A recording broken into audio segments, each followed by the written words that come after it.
സർവശ്രുതിശിരോരത്ന സമുദ്ഭാസിതമൂർത്തയേ വേദാന്താംബുജസൂര്യായ തസ്മൈ ശ്രീ ഗുരവേ നമഃ. അഖണ്ഡമണ്ഡലാകാരം വ്യാപ്തം യേന ചരാചരം തത്പദം ദർശിതം യേന തസ്മൈ ശ്രീ ഗുരവേ നമഃ. ഓം അഖണ്ഡ സച്ചിദാനന്ദ സ്വരൂപായ നമഃ. ഓം ശ്രീനാരായണ പരമഗുരവേ നമഃ. മഹാഗുരുവിൻ്റെ പാദാരവിന്ദങ്ങളിൽ ശതകോടി പ്രണാമങ്ങൾ അർപ്പിക്കുന്നു. ഭഗവാന്റെ പാദം പതിഞ്ഞ ഈ പുണ്യമായ ഭൂമിയെ തൊട്ടുവന്ദിക്കുന്നു. ഈ പ്രദേശത്തെ ദേവതാസങ്കല്പത്തെ പ്രണമിക്കുന്നു. ലോകത്തിലാദ്യമായി ഗുരുവിനെ ആരാധന ചെയ്ത ഈ പുണ്യമായ ക്ഷേത്രത്തിൻ്റെ 131ാമത് തിരുവാതിര മഹോത്സവം ആഘോഷപൂർവം കൊണ്ടാടുമ്പോൾ ഈ ക്ഷേത്രഭരണത്തിൻ്റെ സാരഥ്യം വഹിക്കുവാൻ ഗുരുദേവ കൃപയാൽ അനുഗ്രഹീതരായ ഇതിൻ്റെ ഭാരവാഹികൾ ഓരോരുത്തരെയും വന്ദിക്കുന്നു. ഗുരുദേവ ദർശനം ലോകം മുഴുവൻ എത്തിക്കുന്നതിൽ ഗുരുപദം ടിവിക്കുള്ള സ്ഥാനം ഏറ്റവും വലുതാണ്. ധർമ്മപ്രചാരകനായ കൃപാലുവായ ശ്രീ അനീഷ്ജിയെ നമിക്കുന്നു. അതുപോലെ ഈ പ്രൗഢമായ വേദിയിൽ സദസ്സിൽ ഉപവിഷ്ടരായിരിക്കുന്ന സജ്ജനങ്ങൾക്ക് ഏവർക്കും വന്ദനം. സ്നേഹനിധിയായ ഞങ്ങൾക്ക് വാസസ്ഥലം ഒരുക്കി തന്ന ശശിയേട്ടനെയും ശാരിയ ചേച്ചിയെയും സ്നേഹത്തോടെ ഓർക്കുന്നു. എല്ലാവരെയും ഒരിക്കൽ കൂടി വന്ദിച്ചുകൊണ്ട് എൻ്റെ വിഷയത്തിലേക്ക് കടക്കുന്നു. വീണ്ടും ഒരിക്കൽ കൂടി ഈ തിരുവാതിര മഹോത്സവത്തിന് എന്നെയും കൂടി ഭാഗമാക്കിയതിന് അതിന് ഭഗവാനോടുള്ള കാരുണ്യം പറഞ്ഞറിയിക്കാൻ എനിക്ക് വാക്കുകളില്ല. എൻ്റെ ജീവിതത്തിലെ ഏറ്റവും പുണ്യമായ നിമിഷങ്ങളിൽ ഒന്നാണ് ഇത് എന്ന് കരുതുന്നു. നമുക്കറിയാം, ഗുരുവിനെ അറിയുവാൻ നമ്മളുടെ മുന്നിൽ 2 മാർഗങ്ങളാണുള്ളത്. ഒന്ന്, ഗുരുദേവന്റെ തൃക്കരങ്ങളാൽ വിരചിതമായ ചിന്താനിധികളായ പരമസത്യത്തെ വിളിച്ചോതുന്ന അവിടുത്തെ കൃതികളിലൂടെ സഞ്ചരിക്കുക. രണ്ടാമത്, ഗുരുവിൻ്റെ കർമ്മകാണ്ഡവും മൊഴിമുത്തുകളും അപഗ്രഥിച്ച് പഠിക്കുക എന്നുള്ളതാണ്. ഗുരുവിൻ്റെ ശിഷ്യനായ നടരാജ ഗുരുവിൻ്റെ വാക്കുകളിൽ പറഞ്ഞാൽ, ഗുരുദർശനം ഇന്നലത്തെ മഴയ്ക്ക് പൊട്ടിമുളച്ച ഇന്നത്തെ തകരയല്ല, നൂറ്റാണ്ടിൻ്റെ സമയമെടുത്ത് ജനഹൃദയങ്ങളിലേക്ക് ആഴത്തിൽ വേരോടി മുളച്ചു പൊന്തിയതാണ്. അതിനിയും വളർന്നു പന്തലിച്ച് ഫലം കാണുക തന്നെ ചെയ്യും, സംശയമില്ല. ഗുരുവിനെ ഇന്ന് നമുക്കറിയാം, ഗുരുവിനെ പഠിക്കാനും ഗുരുധർമ്മം പ്രചരിപ്പിക്കാനും ഗുരുവിനെ ആരാധന ചെയ്യുന്നതിനുമൊക്കെ നിരവധി ആളുകൾ മുന്നോട്ട് വരുന്നുണ്ട്. പക്ഷേ മൗനമായ ചില സങ്കടങ്ങൾ ഇപ്പോഴും മനസ്സിൽ അവശേഷിക്കുന്നുണ്ട്.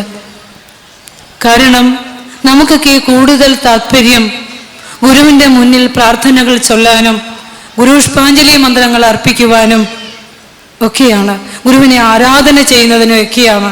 പക്ഷെ അതിലുമുപരി ഭഗവാൻ പറഞ്ഞതിനെ നെഞ്ചിലേറ്റി അതനുസരിച്ചൊരു ജീവിതത്തെ ചിട്ടപ്പെടുത്തുവാൻ അധികം ആരും മുന്നോട്ട് വരുന്നില്ല എന്നുള്ളത് വളരെ വളരെ സങ്കടകരം തന്നെയാണ്.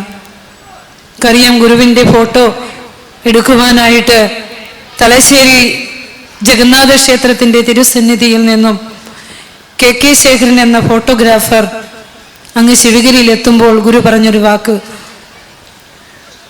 നമ്മുടെ ചിത്രം പടം പിടിക്കാൻ വന്നതാണല്ലേ ചോദിക്കുന്നുണ്ട്. അടുത്ത് കണ്ട മാവിലെ മാമ്പഴത്തിൻ്റെ ചിത്രം കാണിച്ചിട്ട് മാമ്പഴത്തിൻ്റെ പടം പിടിക്കാൻ പറ്റുമോ? പറ്റും സ്വാമി. ഇതിൻ്റെ രസപ്പടം പിടിക്കാൻ പറ്റുമോ? ഗുരുവിൻ്റെ ഒരു ചോദ്യമുണ്ട്. അതുപോലെ ബാഹ്യമായി ഗുരുവിനെ ആരാധന ചെയ്യുമ്പോൾ ഭഗവാൻ എന്താണ് പറഞ്ഞത്, എന്താണ് ഗുരുവിൻ്റെ ദർശനം എന്ന് ആ ബാഹ്യമായ ആരാധനയിലൂടെ മാത്രം നമുക്ക് അറിയാനാവില്ല എന്ന് മുനിവരൻ പറയാതെ പറഞ്ഞു വെച്ചു. നമുക്കറിയാം, ഇന്ന് ലോകം അസമത്വത്തിൻ്റെയും അതുപോലെ തന്നെ വർഗീയ വൈരത്തിൻ്റെയും എല്ലാം ഒരു മുൾമുനയിലാണ്. കാരണം അതിൻ്റെയൊക്കെ വിഷം തീണ്ടിയിരിക്കുന്ന ഈ സമൂഹത്തിൽ നമ്മൾ ജീവിക്കുകയാണ്. അപ്പോൾ ഈ കാലഘട്ടത്തിലാണ് ഗുരുദേവ ദർശനത്തിന് ഏറെ പ്രസക്തി എന്ന് തോന്നുന്നു. ഒരുപക്ഷെ ഭഗവാൻ ഒന്നുകൂടി അവതാരം ചെയ്യേണ്ടത് ഈ കാലഘട്ടത്തിലാണോ എന്ന് പോലും തോന്നിപ്പോകുന്നു. സർവമത സമ്മേളനത്തിൻ്റെ 100ാം വാർഷികമൊക്കെ കൊണ്ടാടുമ്പോൾ മതത്തിൻ്റെ പേരിലും ജാതി വർണ്ണ വർഗ വിവേചനത്തിൻ്റെ ഫലമായി രീതിയിൽ ലോകമെമ്പാടും കലഹങ്ങൾ നടക്കുകയും പരസ്പരം കൊന്നൊടുക്കുകയും ഗർഭത്തിൽ കിടക്കുന്ന കുഞ്ഞിനോട് പോലും വൈരാഗ്യവും പകയുമൊക്കെ തീർക്കുമ്പോൾ ഭഗവാൻ നമ്മളോട് പറഞ്ഞു, പൊരുതി ജയിപ്പത് അസാധ്യമെന്ന്. മലയാളക്കരയിലെ ഈ കൊച്ചു മൂലയിലിരുന്ന് പറഞ്ഞ വാക്കുകൾ ഇവിടെ ഇരുന്ന് പറഞ്ഞതല്ല, ഭഗവാൻ ഈ ലോകത്തോട് പറഞ്ഞതാണ്. ഇന്ന് ഈ ലോകം നേരിടുന്ന പ്രശ്നങ്ങൾക്ക് പരിഹാരം ഗുരുദേവ ദർശനം ഒന്ന് മാത്രമാണ്. അതിലൂടെ മാത്രമേ ശാശ്വതമായ ശാന്തിയും സമാധാനവും കൈവരുകയുള്ളൂ എന്നുള്ളത് അക്കമിട്ട് പറയേണ്ടതുണ്ട്. കാരണം ഗുരുദേവ ദർശനം മാനവമോചന മഹാമന്ത്രം തന്നെയാണ്. അജ്ഞാനമാകുന്ന ഇരുട്ടിൽ നിന്നും ജ്ഞാനമാകുന്ന വെളിച്ചത്തിലേക്ക് കൈപിടിച്ചുയർത്തുന്ന മഹാമന്ത്രമാണ് ഗുരുവിൻ്റെ ദർശനം. ഞാനിന്നിവിടെ അവതരിപ്പിക്കാൻ പോകുന്ന വിഷയം ശിവപ്രസാദ പഞ്ചകത്തിലെ സത്യദർശനം എന്നതാണ്. അതായത് നമുക്കറിയാം, ഗുരുവിൻ്റെ കാവ്യപ്രപഞ്ചത്തെ പഠിക്കുമ്പോൾ ഗുരു നൽകിയിട്ടുണ്ട്. അതിലൊന്നാണ് ഗുരുദേവ കൃതികൾ.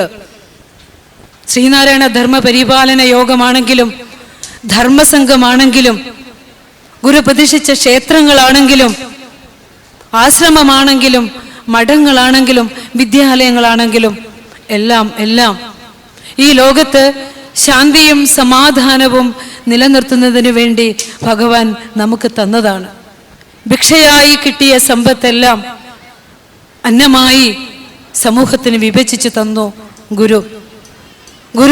ഒരു ജാതി, ഒരു മതം, ഒരു ദൈവം, മനുഷ്യന് എന്ന മഹത്തായ സന്ദേശം ലോകത്തിന് ഓതിയിട്ട് പല ദൈവങ്ങളെ തന്നു, പല സ്തോത്രഗതികളെ നമുക്ക് തന്നു.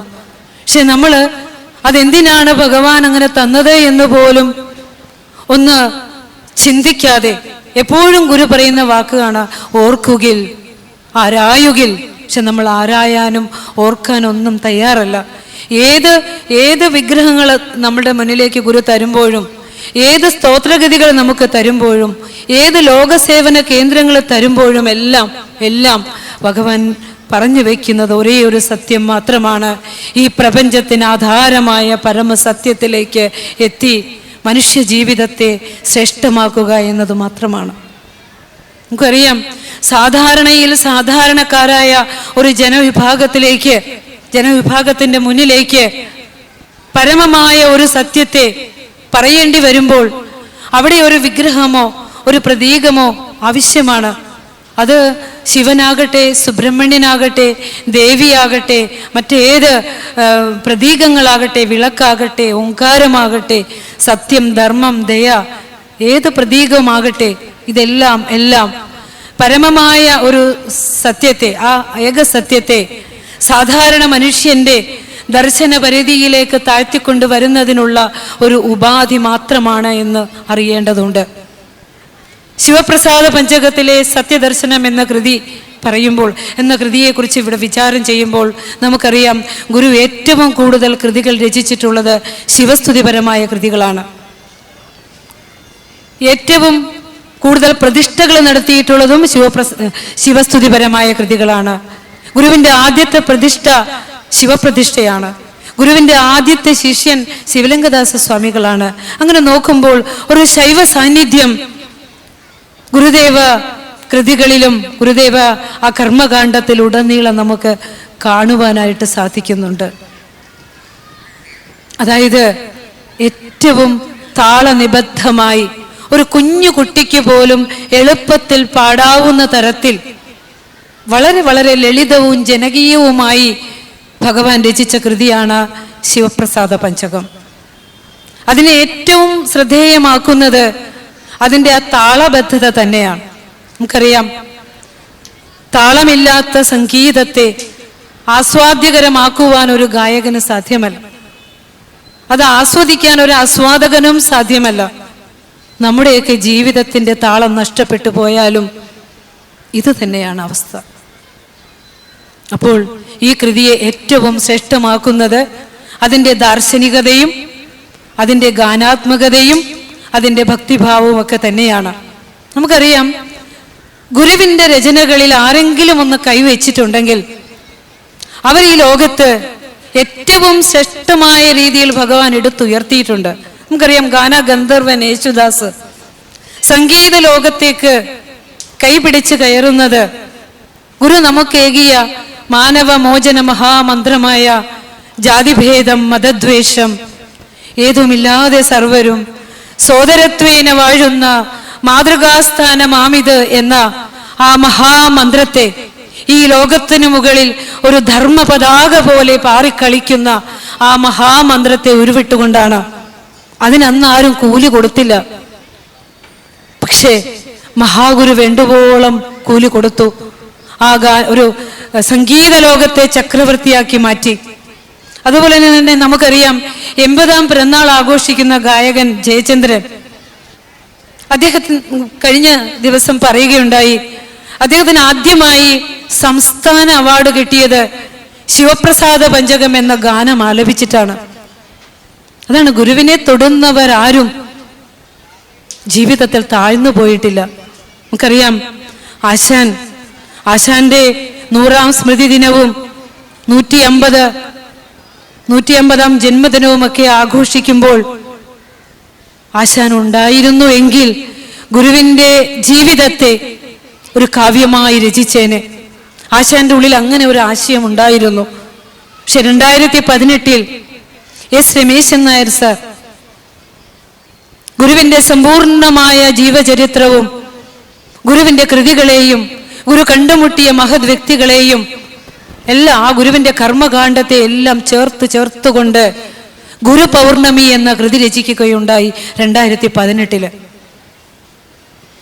അദ്ദേഹം പറയുന്ന വാക്കാണ്, നമുക്കറിയാം, എക്കാലവും മലയാളികളുടെ മനസ്സിലെ ഏറ്റവും മനോഹരമായ ആ മലയാള സിനിമാ ഗാനങ്ങൾ കൊണ്ട് മധുരിതമാക്കിയ എസ് രമേശൻ നായർ സാറുടെ ജീവിതത്തിൻ്റെ അവസാന നാളുകളിൽ ഗുരുപാദങ്ങളിലായിരുന്നു. അദ്ദേഹം പറയുന്നുണ്ട്, 6 മാസം കൊണ്ടാണ് ഗുരു പൗർണമി എന്ന കൃതിയുടെ രചന പൂർത്തിയാക്കിയതെങ്കിലും കഴിഞ്ഞ 40 വർഷമായി ഗുരുവെന്ന ചൈതന്യം തന്നെ സ്വാധീനിച്ചിരുന്നുവെന്ന്. ഗുരു പൗർണമിയുടെ അവസാന അധ്യായത്തിൽ എത്തുമ്പോൾ അദ്ദേഹം പറയുന്നുണ്ട്, കാണാത്ത ദൈവത്തിനേക്കാൾ കരുണാമയനായവൻ ഇതാ മർത്യൻ കൈകൂപ്പും സുഖദുഃഖമറിഞ്ഞവൻ, തൊട്ടതെല്ലാം പൊന്നാക്കും വിശ്വദീപ പ്രകാശമേ, ഇഷ്ടമാകട്ടെ അങ്ങേക്ക് സ്പഷ്ടമാം ഗുരു പൗർണമി. കേന്ദ്ര സാഹിത്യ അക്കാദമി ലഭിച്ച 3 വർഷത്തിനുള്ളിൽ 2020 അദ്ദേഹം സ്വധാമം പോകി. അറിയാം, തിരുക്കുറളൊക്കെ മലയാളത്തിലേക്ക് തർജ്ജമ ചെയ്തു തന്ന ആ മഹാനുഭാവൻ ഗുരുവിൻ്റെ ആ ഒരു അനുഗ്രഹത്തിലാണ് ഈ ലോകത്തോട് വിട പറഞ്ഞത്. ഒക്കെ നമ്മൾ ഓർക്കേണ്ടത്. ശിവപ്രസാദ പഞ്ചകം എന്ന കൃതിയിലെ 1-ാം ശ്ലോകം ആരംഭിക്കുമ്പോൾ തന്നെ ഒരു ഭക്തൻ ഭഗവാനോട് എങ്ങനെ പ്രാർത്ഥിക്കണം, നമ്മളെല്ലാവരും വളരെ ശ്രദ്ധയോടെ കേൾക്കേണ്ടതും അറിയേണ്ടതും ഒരു കാര്യമാണ് ഭക്തി. ഒരു മനുഷ്യൻ ഒരു ഈശ്വര സന്നിധിയിൽ ചെന്നിട്ട് എന്താണ് പ്രാർത്ഥിക്കേണ്ടത്, എന്താണ് പ്രാർത്ഥന കൊണ്ട് അവൻ നേടേണ്ടത്, എന്താണ് അവന്റെ ജീവിതത്തിന്റെ ലക്ഷ്യമെന്ന് ഗുരു വളരെ വ്യക്തമായി പറഞ്ഞു വെക്കുന്നു. ഒന്നുകൂടെ ശ്രദ്ധിക്കുക. ഒരു ഈശ്വര സന്നിധിയിൽ ചെന്നിട്ട്, ഒരു ദേവസന്നിധിയിൽ ചെന്നിട്ട് ഒരു ജീവൻ എന്താണ് പ്രാർത്ഥിക്കേണ്ടത്, എങ്ങനെയാണ് പ്രാർത്ഥിക്കേണ്ടത്, എന്താണ് അവന്റെ ജീവിതത്തിന്റെ ലക്ഷ്യം എന്ന് ഗുരു വളരെ വ്യക്തമായി ശിവപ്രസാദ പഞ്ചകത്തിലൂടെ നമുക്ക് പറഞ്ഞു തരുന്നു. 1-ാമത്തെ ശ്ലോകത്തിലെ വിവിധങ്ങളായ നാമങ്ങൾ പറഞ്ഞുകൊണ്ട് ശിവനെ പാടി പുകഴ്ത്തുകയാണ് ഒരു ഭക്തൻ. എന്തിനാണെന്നറിയോ? പ്രസാദത്തിനു വേണ്ടി. എന്താ പ്രസാദം? അനുഗ്രഹം. ശിവപ്രസാദത്തിനു വേണ്ടി 5 ശ്ലോകങ്ങളാൽ വിരചിതമായ പഞ്ചകമാണ് ശിവപ്രസാദ പഞ്ചകം എന്ന കൃതി. അതായത് ഗുരു, നമുക്കറിയാം, മഹാപുരുഷന്മാര്, മഹാത്മാക്കള്, മഹാഋഷിമാര്, അവരുടെ വാക്കുകള് വ്യക്തിത്വമില്ലാത്ത വാക്കുകളാണ്. തെറ്റിദ്ധരിക്കരുത്. വ്യക്തിത്വമില്ലാത്ത വാക്കുകളാണ് ഋഷിമാരുടെ. എന്നുവെച്ചാൽ എന്താ? നമ്മൾ ഒരു വാക്ക് പറയുമ്പോൾ നമ്മളൊരു വ്യക്തിയായിരുന്നു കൊണ്ടാ പറയുന്നത്. അവിടെ നമ്മുടെ മനസ്സിന്റെ വിചാരങ്ങളും വികാരങ്ങളും ആ കാലുഷ്യവും എല്ലാം കലരും. പക്ഷെ ഋഷിമാര് വ്യക്തിത്വം നഷ്ടപ്പെട്ട് അസ്തിത്വത്തിലിരിക്കുന്നവരാ, സ്വസ്വരൂപത്തിലിരിക്കുന്നവരാണ്. അവർ പറയുമ്പോൾ ഗുരുവെന്ന ചൈതന്യത്തെ മനസ്സിൽ ഓർത്തുകൊണ്ട് വേണം ഈ കൃതിയുടെ വിചാരത്തിൽ നമ്മൾ ഇരിക്കാൻ. ഈ ഗുരുദേവ സന്നിധിയിൽ ഇരിക്കുമ്പോൾ ഭഗവാനെ മനസ്സിൽ ഓർത്തുകൊണ്ട് വേണം നമുക്ക് ശിവപ്രസാദ പഞ്ചകത്തിലൂടെ കടക്കുവാൻ. മറ്റു ചിന്തകളെല്ലാം മാറ്റിവെച്ചുകൊണ്ട് അല്പസമയം ഗുരുദേവ സന്നിധിയിൽ നമുക്ക് ശാന്തമാകാം.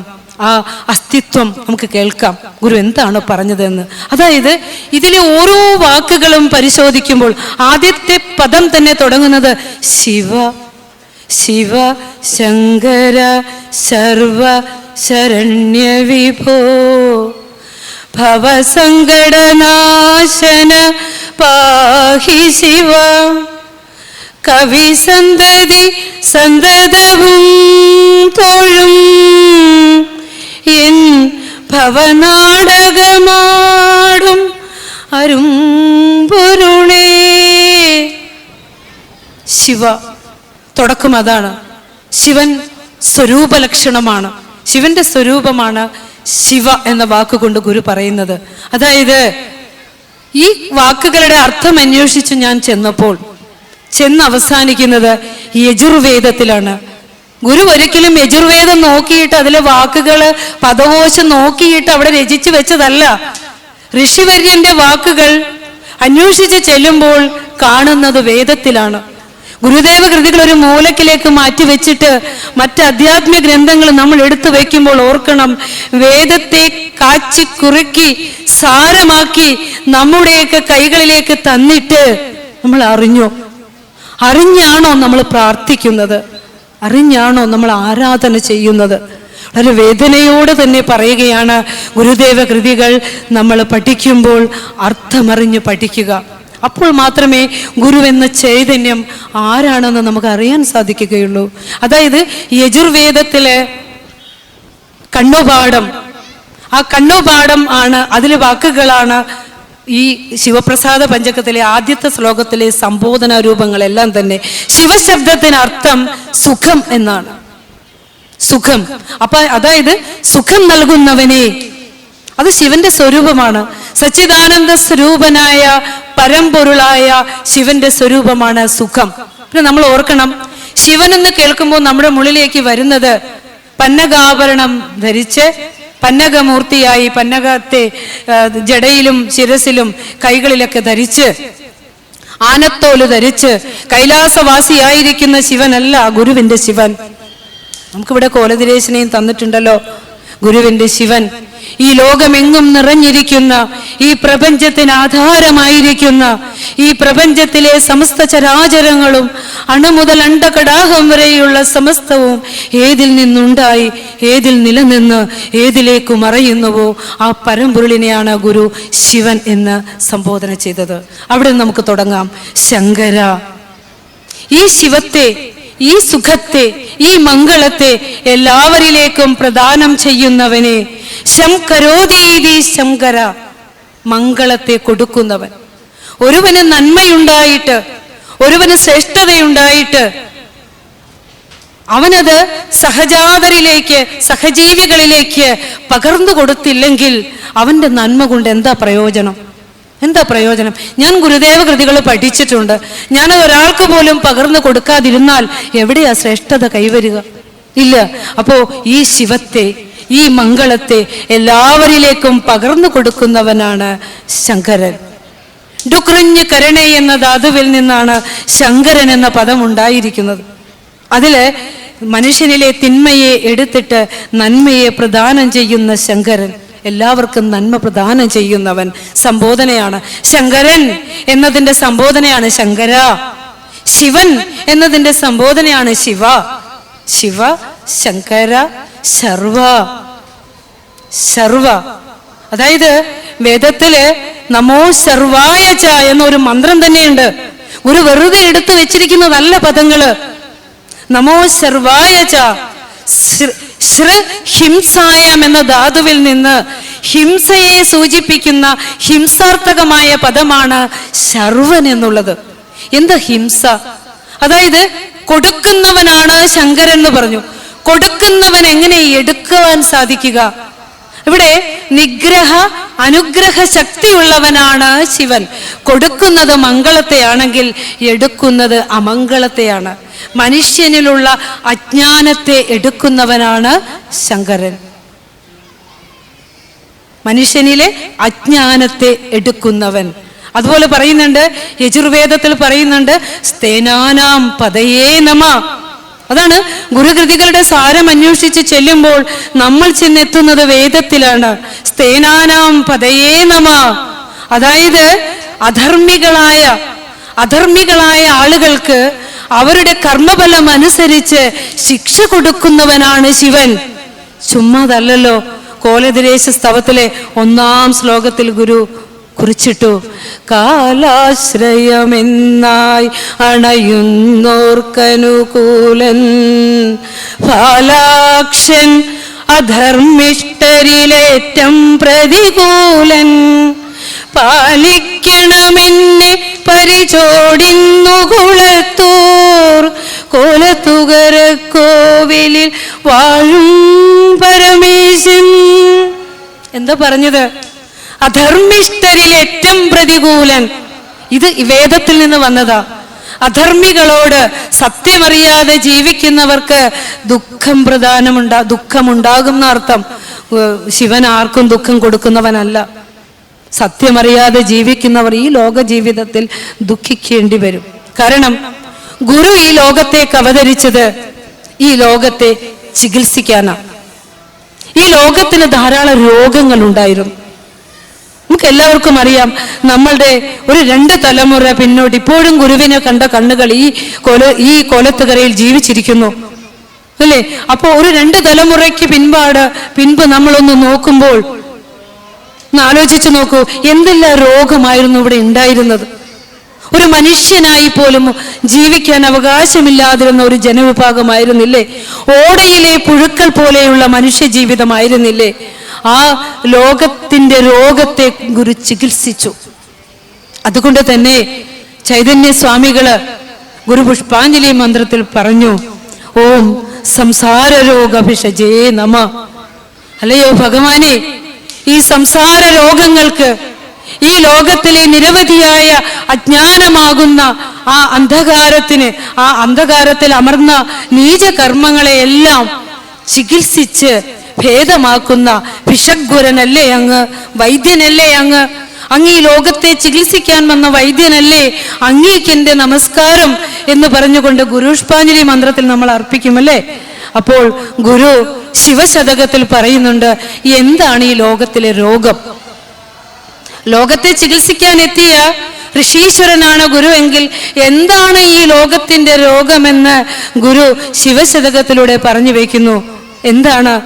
ജനിമൃതി രോഗം അറുപ്പതിന് സഞ്ജീവനി പരമേശ്വര നാമമെന്നില്ല, പുനരതുമൊക്കെ മറങ്ങു പൂത്തു കായ്ക്കും, പുനകൃതി കൊണ്ടു നിറഞ്ഞു ലോകമെല്ലാം. ശ്രദ്ധിക്കണേ, ഒന്ന് ശ്രദ്ധിക്കണേ. ജനമൃതി രോഗം അറുപ്പതിന്, ഈ ജനന മരണ പെരുങ്കടലിൽ കിടന്ന് കഷ്ടപ്പെടപ്പെടുന്നവരാ നമ്മൾ. കൈകാലിട്ടടിക്കുകയാണ്. ഈ ശരീരം പോകുമ്പോ എന്റെ ജീവിതം തീർന്നല്ലോ എന്ന് കരുതണ്ട. ഇത് തുടങ്ങിയത് ഈ അമ്മയുടെ ഗർഭപാത്രത്തിൽ നിന്നൊന്നുമല്ല, അല്ലെ? എത്രയോ ജന്മങ്ങൾ, അല്ലെ? എത്ര ജന്മം, അല്ലെ? പുഴുവായി കഴിഞ്ഞതും, എത്ര ജന്മം അരിച്ചു നടന്നതും, എത്ര ജന്മം മണ്ണിൽ കിടന്നതും, എത്ര ജന്മം മൃഗങ്ങൾ പശുക്കളായി, അല്ലെ? അത്ര വന്നിട്ടി വണ്ണം ലഭിച്ചൊരു, അല്ലെ?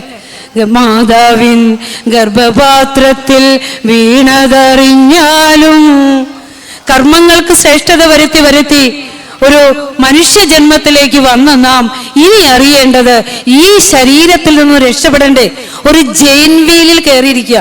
നമുക്കറിയാമോ, പാർക്കിലൊക്കെ ചെല്ലുമ്പോൾ ഒരു കറങ്ങുന്ന യന്ത്രത്തിൽ കയറും. അതിന്റെ യാന്ത്രികൻ അതിനെ സ്വിച്ച് ഇട്ട് കഴിഞ്ഞാൽ അത് കറങ്ങും. കറങ്ങാൻ തുടങ്ങിയാൽ നിർത്താൻ പറഞ്ഞാൽ അതിന്റെ ആ കറക്കം തീരാതെ അത് നിർത്തില്ല.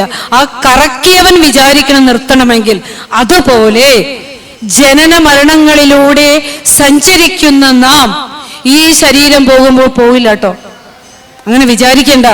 അതിനുള്ള കർമ്മ പദ്ധതികള് ശരീരത്തോടുകൂടി ഇരിക്കുമ്പോൾ തന്നെ ഇവിടെ ചെയ്യേണ്ടതുണ്ട്. നമ്മളൊക്കെ സഗുണമൂർത്തികളെ ആരാധിച്ചുകൊണ്ട് ലോകം മുഴുവൻ ഓടി നടക്കുമ്പോൾ ഗുരു പറയുകയാണ്, നിന്റെ അടുത്തുണ്ടല്ലോ, നിന്നെ തന്നെ ഉണ്ടല്ലോ, അതിനെ ഒന്ന് തെളിയിക്കൂ എന്ന് നമുക്കിത് അറിയാൻ സാധിക്കുക.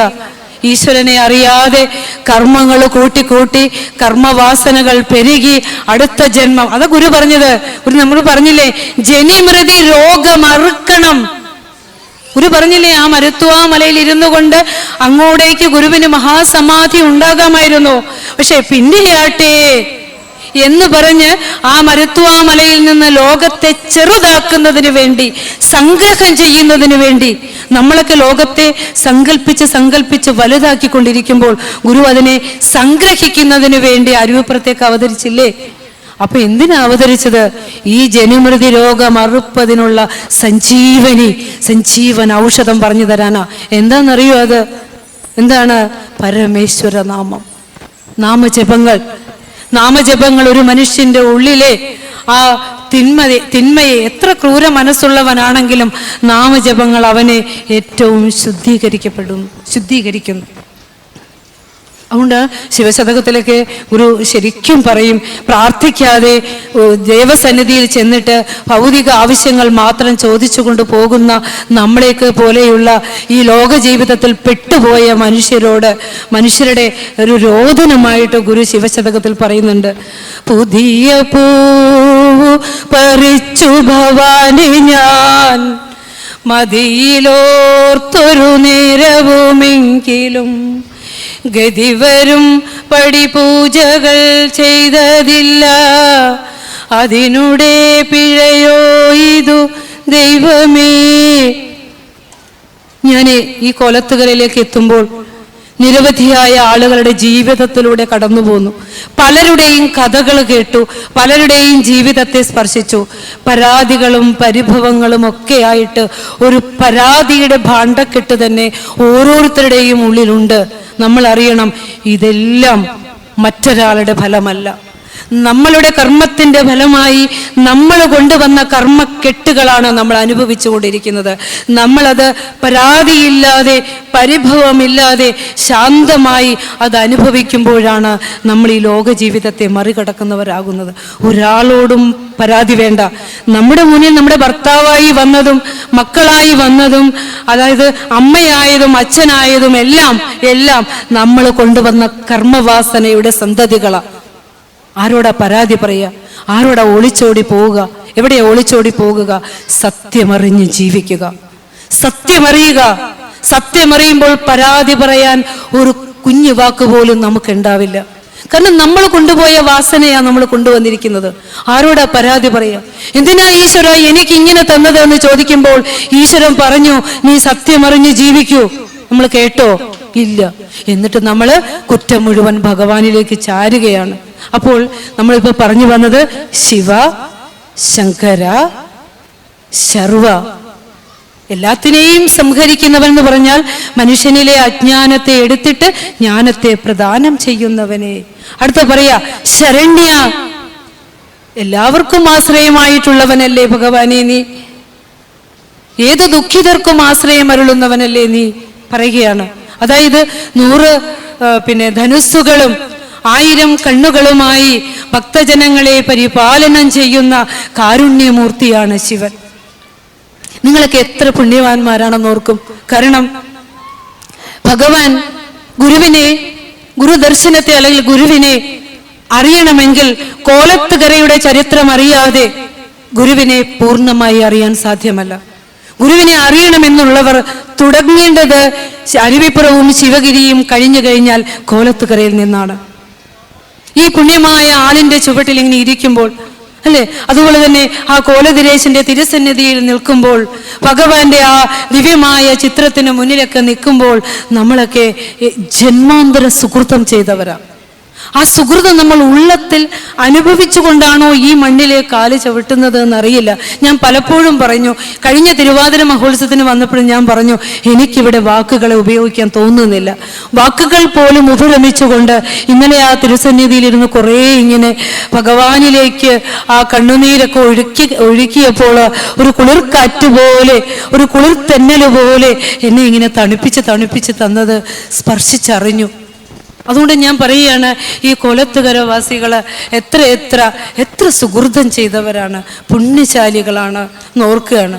അപ്പോൾ ശരണ്യ, എല്ലാവർക്കും ആശ്രയം തരുന്നവനെ. പിന്നെ പറയാണ് ശിവശങ്കര സർവ ശരണ്യ വിഭോ. ഭഗവാനെ നീ എങ്ങും നിറഞ്ഞിരിക്കുന്നവനല്ലേ. എന്ത് എങ്ങും നിറഞ്ഞിരിക്കുക? ഈശ്വരൻ അണോരണീയാൻ മഹതോ മഹീയാൻ എന്ന് ഉപനിഷത്ത് പറയുമ്പോൾ ഈശ്വരൻ ചെറുതിൽ ചെറുതുമാണ്, വലുതിൽ വലുതുമാണ്.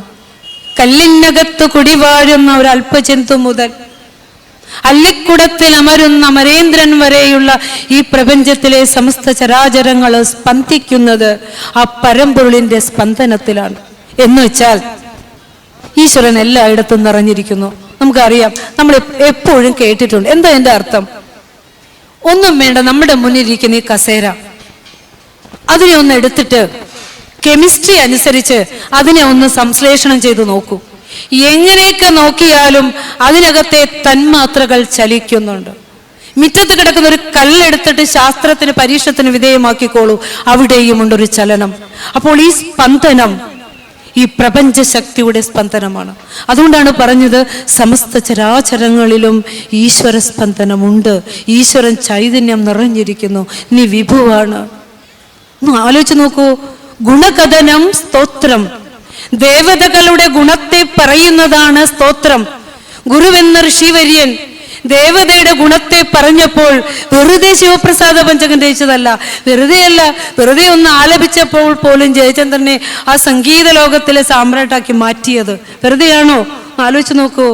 ആ വിഭുവായ എങ്ങും നിറഞ്ഞിരിക്കുന്ന ഭഗവാനെ ഈ പദങ്ങളെല്ലാം വേദത്തിലുണ്ട്, യജുർവേദത്തിലെ കണ്ണുപാദത്തിലുണ്ട്. വേദമെടുത്ത് മറിച്ചിട്ട് ഡിക്ഷണറി നോക്കിയിട്ട് കുറിച്ചതല്ല, ഭഗവാൻ ഒന്നും കുറിച്ചു വെച്ചിട്ടില്ല.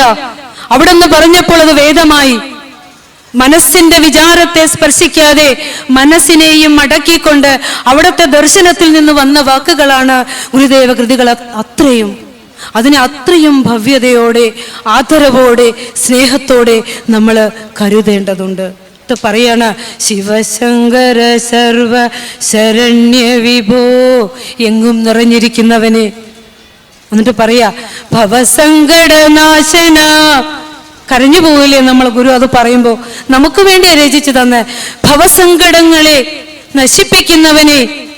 നമുക്കറിയാം, മനുഷ്യ ജീവിതം ഏറ്റവും സങ്കീർണമാണ്, ഏറ്റവും ധനികനായ ഒരു വ്യക്തിയുടെ അടുത്ത് ചെന്നിട്ട് ചോദിക്കുക, സുഖമാണോ? നമ്മൾ വിചാരിക്കുന്നത് എന്താ? ഫിനാൻഷ്യൽ സ്റ്റെബിലിറ്റിയാണ് ഒരു മനുഷ്യ ജീവിതത്തിന്റെ ഹാപ്പിനെസ് എന്നാണ്. ഒരിക്കലുമല്ല. തൃപ്തരല്ല ആരും ഇവിടെ. ഇതല്ല ഞാൻ ആഗ്രഹിച്ച സുഖം. നിറയെ സമ്പത്ത് കിട്ടുമ്പോഴോ, ആഹാര വസ്തുക്കൾ കിട്ടുമ്പോഴോ, സുഖഭോഗ വസ്തുക്കൾ കിട്ടുമ്പോഴോ, ആഡംബര വസ്തുക്കൾ കിട്ടുമ്പോഴോ നയതി അല്ല, ഞാനിവിടെ സാറ്റിസ്ഫൈഡ് അല്ല. കാരണം എന്താ? സുഖമിരിക്കുന്നത് അവനവനിലാണ്. ആ സുഖത്തെ അറിയുമ്പോൾ യാതൊന്നാണോ നേടേണ്ടത് അത് കിട്ടിക്കഴിഞ്ഞാൽ തൃപ്തനായി പിന്നെ എനിക്കൊന്നും വേണ്ടെന്ന് പറയും. ആ സുഖത്തെക്കുറിച്ചാണ് ഗുരു നമുക്ക് പറയുന്നത്. അല്ലാതെ നമ്മൾ ചെന്ന് ചോദിക്കുന്ന, കഴിച്ചിട്ട് വിസർജിച്ച് കളയാവുന്ന കൊച്ചു കൊച്ചു ഭൗതിക വസ്തുക്കൾ തേടി ഈശ്വര സന്നിധിയിലേക്ക് എത്തുമ്പോൾ നമ്മൾ അറിയണം, ഗുരു പറഞ്ഞു തരുന്നു, ഒരു മനുഷ്യനെ ഏറ്റവും ശ്രേഷ്ഠനാക്കുന്നത് തന്നെ നീ ചോദിക്കൂ, ദൈവത്തെ ചോദിക്കൂ.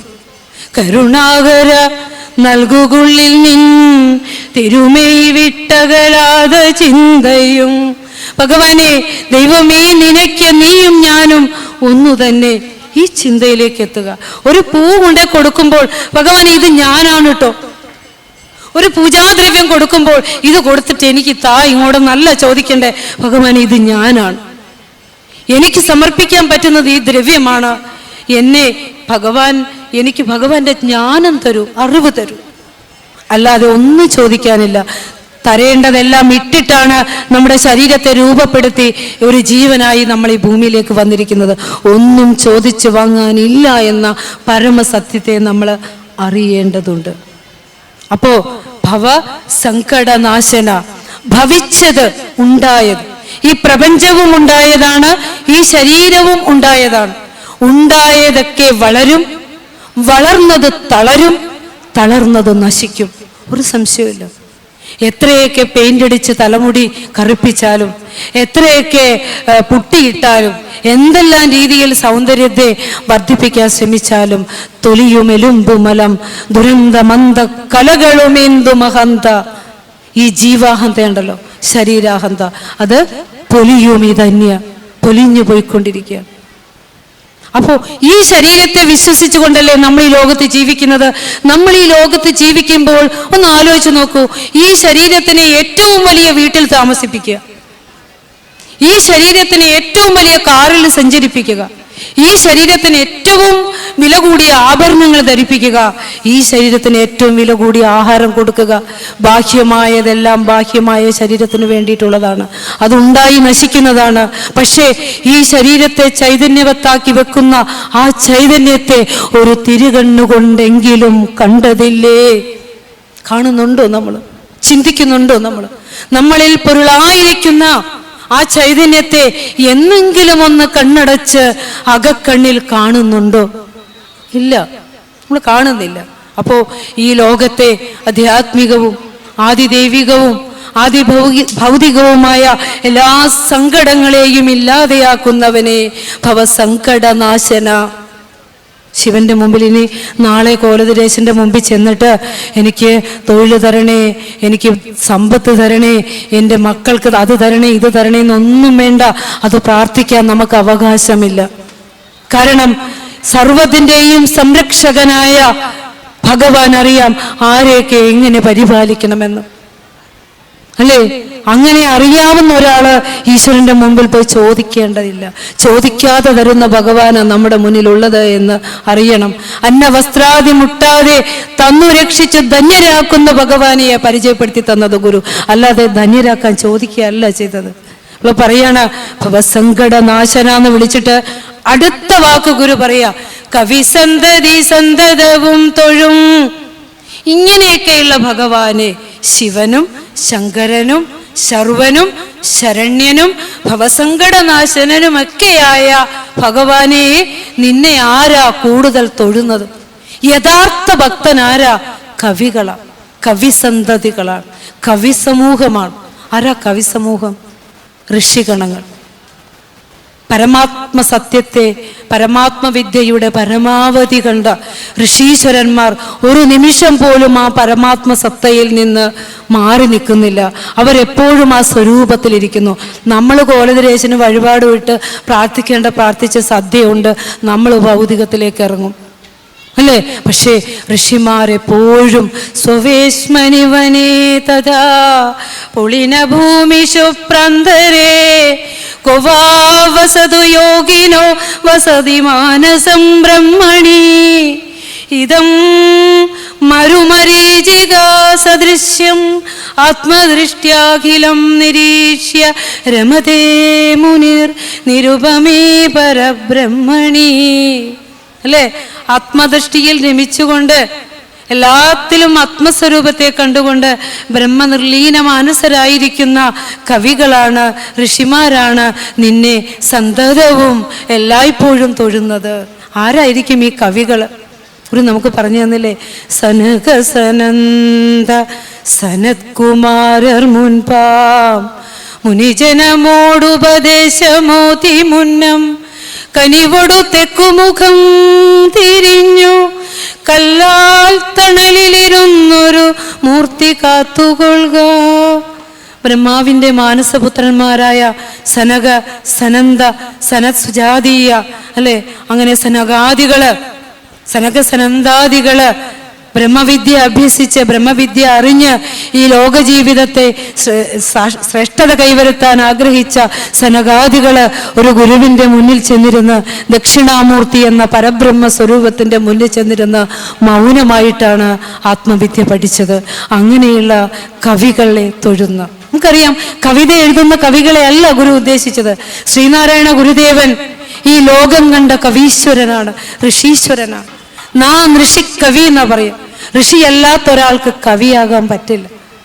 കവിർ മനീഷി പരിഭൂ സ്വയംഭൂ എന്ന് പറയും. കവി എന്ന് പറഞ്ഞാൽ ഋഷിയാണ്. ഋഷിയായ ഗുരു പറയുകയാണ്, ശിവനിൽ എപ്പോഴും ചേർന്നിരിക്കുന്നത്, പരമാത്മ ചൈതന്യത്തിൽ എപ്പോഴും ചേർന്നിരിക്കുന്നത് ഋഷിമാരാണ്, കവികളാണ് തൊഴുന്നത്. ഈ കവികളെ ഗുരു അനുകമ്പ ദശകത്തിൽ പറയുന്നുണ്ട് 7ഉം 8ഉം ശ്ലോകങ്ങളിൽ. അറിയാ, തിരുജ്ഞാന സമ്പന്നര്, അപ്പര്, മാണിക്യവാചകര്, സുന്ദരമൂർത്തി നയനാർ, ഇവരൊക്കെ ശിവസ്തുതിപരമായ കൃതികൾ രചിച്ചുകൊണ്ട്, ശിവഗാനം പാടിക്കൊണ്ട് അല്ലെ, ശിവസ്വരൂപം തന്നെയായ ആ കവികളെ ഗുരു വാഴ്ത്തി പാടുന്നുണ്ട് അനുകമ്പാ ദശകത്തിൽ. ഇവരെയൊക്കെ ആയിരിക്കാം ഭഗവാൻ മുന്നിൽ കണ്ടിട്ടുള്ളത്. നമുക്ക് ഗുരുവിൻ്റെ കൃതികളെ വ്യാഖ്യാനിക്കാനും ഗുരുവിൻ്റെ കൃതികൾക്ക് അർത്ഥം പറയുവാനും ഒന്നും നമ്മളാരും, നമ്മളെപ്പോലെയുള്ള മനുഷ്യജീവികൾക്ക് സാധ്യമല്ല. അതാദ്യം അറിയണം. ഭഗവാൻ പറഞ്ഞു വെച്ചതിനെ പാടാനല്ലാതെ നമുക്കൊന്നും ഇതൊന്നും വിചാരം ചെയ്യാനുള്ള ശേഷിയും ശേമുഷിയും ഇല്ല എന്ന് തന്നെ പറയട്ടെ. പറയാണ്, കവി സന്തതി സന്തതവും തൊഴും എൻ ഭവനാടകമാടും അരുമ്പൊരുളേ. കരഞ്ഞു പോകില്ലേ നമ്മള്? ഇത് അലിഞ്ഞ് അർത്ഥമറിഞ്ഞ് പാടുമ്പോൾ ശിവസന്നിധിയിൽ ഭക്തനും ഭഗവാനും ഒന്നായി മാറും. എന്നിട്ട് പറയാ, ഭവനാടകമാടുന്നവനല്ലേ നീ? എനിക്കും ഒരു വേഷം തന്നിട്ടുണ്ട്, ദാ ഈ വേഷം. നമ്മൾ ഓരോരുത്തരുടെ വേഷത്തിൽ നമ്മൾ നിറഞ്ഞാടുകയാണ് ഇവിടെ. ആ ആടുന്ന വേഷത്തോട് ഒത്തിരി താതാത്മ്യം വന്നുപോയി. അച്ഛനും അമ്മയായും മകളായും ഭാര്യയായും ഒക്കെ ഇങ്ങനെ നമ്മൾ താതാത്മ്യം പ്രാപിച്ച് വേഷത്തിൽ ആടുകയാ. വേഷത്തിന് എന്താ പറയാ, ആ വേഷത്തിന്റെ ആ ലക്ഷ്യം കാണുമ്പോൾ വേഷം അഴിച്ചു വെച്ച് മടങ്ങേണ്ടവരാ. താതാത്മ്യപ്പെടല്ലേ, അച്ഛനായി മാറല്ലേ. നീ ഒരു ജീവനാണ്. നീ അത് നിന്റെ ആ ഒരു താതാത്മ്യം വരാതെ അഭിനയിക്കുക, അത്രയേ ഉള്ളൂ. സമയമാകുമ്പോൾ പിന്തിരിയുന്ന രീതിയിൽ നിന്റെ മനസ്സിനെ നീ സജ്ജമാക്കുക. ഗുരു അടുത്ത ശ്ലോകങ്ങളിലൂടെയൊക്കെ ഇത് പറയുന്നു തരുന്നുണ്ട്. നിരവധി ആളുകളുടെ ദുഃഖത്തിനുള്ള പരിഹാരമാണ് ശിവപ്രസാദ പഞ്ചകം.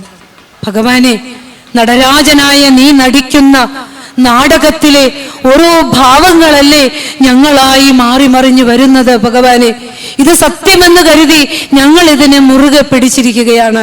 നിനക്കറിയാം, ഒരു പുഞ്ചിരിയോടെ ആ നാടകത്തിലെ ഓരോ കഥാപാത്രങ്ങളായി നമ്മൾ മാറി മറിയുമ്പോഴും നമ്മൾ സത്യം അറിയുന്നില്ല. പറയാണ്, ഭവനാടകമാടും അരും പൊരുളേ. എന്നിട്ട് പറയാ, പാഹി പാഹി ശിവ. ഇത്രയും സ്തുതിച്ചിട്ട് അവസാനം എടുത്തു വെക്കുക പാഹി. പാതു എന്ന രൂപത്തിന്റെ മധ്യമപുരുഷ ഉത്തമപുരുഷ ഏകവചനാണ്. എന്നെ രക്ഷിക്കൂ, ഞാൻ ശരണാഗതി ചെയ്തിരിക്കുകയാണ്, നേരായി വന്നിടുക വേറാരുമില്ല ഗതി. എന്നെ രക്ഷിക്കൂ ഭഗവാനെ. നീ ശിവനല്ലേ, ശങ്കരനല്ലേ, ശർവനല്ലേ, ശരണ്യനല്ലേ, ഭവസങ്കടനാശനനല്ലേ, നീ ഈ ഭവനാടകമാടുന്ന അരും പൊരുളല്ലേ ഭഗവാനെ, നീ എന്നെ ഒന്ന് രക്ഷിക്കൂ എന്ന് പറഞ്ഞ് ഭഗവാനും ഭക്തനും ഒന്നായി മാറിയിട്ട് അടുത്ത ശ്ലോകത്തിൽ പറയുന്നത് നമ്മൾ ഓരോരുത്തരുമായിക്കൊണ്ട. പൊരുളെന്നും ഉടമ്പൊടു മക്കൾ ഉയിർത്തിരളെന്നുമിതൊക്കെ അനർത്ഥകരം. കരളീന്നു കളഞ്ഞു കരും കടലിൽ പുരളാതെ പൊതിഞ്ഞു പിടിപ്പതു നീ. എന്റെ ഭഗവാനെ, ഞാനെന്ന ഭക്തന്റെ തലമിത. എന്നെ സംബന്ധിച്ചിടത്തോളം എനിക്ക് പ്രധാനമായിട്ടുള്ളത് പൊരുളാണ്, സമ്പത്താണ്. നമുക്കറിയാം, തമിഴ്നാടിനോടൊക്കെ അടുത്ത് കിടക്കുന്ന ഈ ഒരു പ്രദേശമായതുകൊണ്ട് ശരിക്കും ഗുരുവിന് ആ തമിഴ് സ്വാധീനം ഗുരുദേവ കൃതികളിൽ ഉടനീളം ഉണ്ടായിരുന്നു. നിരവധി തമിഴ് പദങ്ങൾ ഗുരുദേവന്റെ കൃതികളിലുണ്ട്. പൊരുള്, നമ്മളൊക്കെ ജീവിക്കുന്നത് സമ്പത്ത് നേടാനും. സത്യമല്ലേ എന്ന് ആലോചിച്ച് നോക്കിയേ. പൊരുളെന്നും രാവിലെ മുതൽ നെട്ടോട്ട. ഒരു ദിവസത്തെ ആഹാരത്തിനൊന്നും കിട്ടിയാൽ നമ്മൾ തൃപ്തപ്പെടില്ല. അതൊക്കെ മറ്റു ജീവികൾക്ക്, നമുക്കതൊന്നും പോരാ. 2 തലമുറക്കല്ല 10 തലമുറക്ക് കിട്ടിയാലും പോരാ. ഓട്ടത്തോടോട്ടം, ഒരു നിമിഷം പോലും സ്വസ്ഥതയോ ശാന്തതയോ ഇല്ല. പൊരുളെന്നും. അടുത്തത് ഉടമ്പ. ഞാനങ്ങ് മരിച്ചു പോകുമല്ലോ ദൈവമേ, എനിക്ക് വയസ്സ് 65ആയി, ഞാൻ മരിച്ചു പോകുമല്ലോ, ഞാൻ സമ്പാദിച്ചു വെച്ചിരിക്കുന്നതെല്ലാം ആരാ ഇനി ഉപയോഗിക്കാൻ പോകും? ഡിറ്റാച്ച്മെന്റ് നമുക്ക് വന്നിട്ടേ. ഓരോ നിമിഷം ചെല്ലും തോറും, പ്രായം കൂടിക്കൂടി വരും തോറും ആസക്തിയും കൂടുക അല്ലേ. മണ്ടി മണ്ടി ഒരു കിട്ടുന്നില്ല അതല്ലേ. മണ്ടി മണ്ടി കരേറുന്നു മോഹവും അല്ലെ, കുറയുന്നത് ആയുസ്സും. ഒരു വാക്ക് ഓർത്തുപോയത്. അപ്പൊ നോക്കൂ, ആയുസ് കൂടുകയും മോഹങ്ങള്, ആയുസ് കുറയുകയും മോഹങ്ങൾ കൂടിക്കൊണ്ടിരിക്കുന്നു. അതാ മനുഷ്യന്റെ അവസ്ഥ. അപ്പൊ പൊരുളെന്നും ഉടമ്പ്, ശരീരം, നമ്മളൊക്കെ ഒത്തിരി സ്നേഹിക്കുന്നു ഈ ശരീരത്തെ. അതുകൊണ്ട് തന്നെയാണ് നമുക്ക് ഈ മരണത്തെ ഭയങ്കര ഭയമാ. മരണത്തെ ഭയം ശരീരത്തെ സ്നേഹിക്കുന്നുകൊണ്ടാ. ഈ ഭയത്തെ, ഈ സംസാര ഭയത്തെ ഇല്ലാതാക്കുന്നതിനാണ് ഗുരു നമുക്ക് കൃതികൾ തിരച്ചു തന്നിരിക്കുന്നത്. ഭയത്തെ ഇല്ലാതാക്കാനാ. ഗുരു പറയാറില്ലേ, മരിച്ച വീട്ടിൽ ചെന്നാൽ എന്തൊരു കരച്ചില. ഞാൻ ഒന്ന് പറഞ്ഞോളട്ടെ, കാലൻ നമ്മളുടെ ജീവിതത്തിൽ എന്തെല്ലാം കൊണ്ടുപോയി എന്ന് നമ്മൾ അറിഞ്ഞു. നമ്മുടെ ശൈശവം കൊണ്ടുപോയില്ലേ, ബാല്യം കൊണ്ടുപോയില്ലേ, കൗമാരം കൊണ്ടുപോയില്ലേ, യൗവനം കൊണ്ടുപോയില്ലേ, ഇനി വാർദ്ധക്യവും കൊണ്ടുപോകും. അങ്ങനത്തെ ഒരു കൊണ്ടുപോകലാണ് ഈ ശരീരം മറയുന്നതും. ഒരു പരിണാമം, അത് പരിണമിച്ച് മറ്റൊന്നായി വരും. അത്രയേ ഉള്ളൂ. അത്രയേ കരുതാവൂ ഇവിടെ. എന്തൊരു ഭയമാ നമുക്ക്. അതുകൊണ്ട് ഗുരു പറയുന്നത്, കരയുന്നത് മരിച്ചവർക്ക് നല്ലതല്ല. ഗുരു എപ്പോഴും പറയുന്നത്. അതുകൊണ്ട് തന്നെയാണ് ഗുരു വളരെ കൃത്യമായി ഗുരുദേവ കൃതികളിലൂടെ ഈ മരണഭയത്തെ അടക്കുവാൻ വേണ്ടി തന്നെയാണ്. ഓർത്തോളൂ, നമ്മള് പൊരുളെന്ന് പറഞ്ഞ്, ഉടമ്പെന്ന് പറഞ്ഞ്, അടുത്തതാണ് മക്കള്. ഒരു കുഞ്ഞ് ജനിച്ചു പോയാൽ ജീവിതകാലം മുഴുവൻ പിന്നെ അവനായി. സ്വന്തം ജീവിതം കൊണ്ട് അനുഭവിക്കേണ്ട സ്വസ്ഥതയും ശാന്തതയും അനുഭവിക്കാതെ ജീവിതത്തിൽ നെട്ടോട്ടം, ഓട്ടമാണ്. എന്നിട്ടോ നമുക്കറിയാം, ഇന്ന് നമ്മുടെ കുഞ്ഞുമക്കളൊക്കെ എവിടെ? ഒരു 17 വയസ്സ് കഴിഞ്ഞാൽ നമുക്കൊക്കെ കിട്ടുന്നുണ്ടോ ഇന്ന് അവരെ? കൂടെ വിട്ട് മറ്റൊരു തീരം തേടി പോവുകയാണ്. വൃദ്ധസദനങ്ങളായി മാറുകയാണ് നമ്മളുടെയൊക്കെ ശരിക്കും പറഞ്ഞ ഭവനങ്ങൾ. സംശയമൊന്നുമില്ല. മക്കൾക്ക് വേണ്ടി നമ്മളുടെ ജീവിതത്തിന്റെ മുഴുവൻ സമയവും മാറ്റിവെക്കുമ്പോൾ നമ്മൾ അറിയേണ്ട ഒരു കാര്യം, ജീവിതത്തിൽ സ്വസ്ഥമാകുക, ശാന്തമാകുക. കാരണം നാളെ ഒരിക്കൽ പറയുകയാണ്, മകനെ നീ പോകുന്നിടത്തേക്ക് എന്നെയും കൂടി ഒന്ന് കൊണ്ടുപോടാന്ന് പറയുക. ഒരു ജീവിതകാലം മുഴുവനും സ്വന്തം മക്കളെ പുലർത്താൻ വേണ്ടി മാത്രം ചിലവഴിച്ച ഒരു അമ്മയും അച്ഛനും. ഞാൻ തലശ്ശേരി ജഗന്നാഥ ക്ഷേത്രത്തിൻ്റെ അവിടെ ഒരു പ്രഭാഷണത്തിന് പോയ സമയത്ത് ഒരു അമ്മ കെട്ടിപ്പിടിച്ചുകൊണ്ട് പറഞ്ഞ കുറച്ച് കാര്യങ്ങളാണ്. ശരിക്കും കണ്ണുനീരണിഞ്ഞുകൊണ്ട് തന്നെയാണ് അത് കേട്ടത്, അല്ലേ? അപ്പൊ കൊണ്ടുപോകുമോ മോനെ എന്ന് ചോദിച്ചപ്പോൾ പറയാണ്, കണ്ണിന് കാഴ്ചയില്ലല്ലോ, ആഹാരമൊന്നും കഴിക്കാൻ വയ്യല്ലോ, നടക്കാൻ വയ്യല്ലോ, ഇനി ഇവിടെ ഇരുന്നാ പോരെ. അപ്പൊ പറയാ, മോനെ എൻ്റെ ജീവിതകാലം മുഴുവനും ഞാൻ നിന്നെ വളർത്താനല്ലേ നല്ല ആഹാരം കഴിച്ചിട്ടില്ല, നല്ല വസ്ത്രം ഉടുത്തിട്ടില്ല, നന്നായി ജീവിച്ചിട്ടില്ല, ഒരു കാഴ്ച പോലും ഞാൻ കണ്ടിട്ടില്ല, ഒരു സ്ഥലത്ത് ഞാൻ പോയിട്ടില്ല മോനെ. ഞാൻ പറഞ്ഞോ പോകണ്ടെന്ന്? ഞാൻ പറഞ്ഞോ അമ്മയോട് നല്ല ആഹാരം കഴിക്കണ്ടെന്ന്?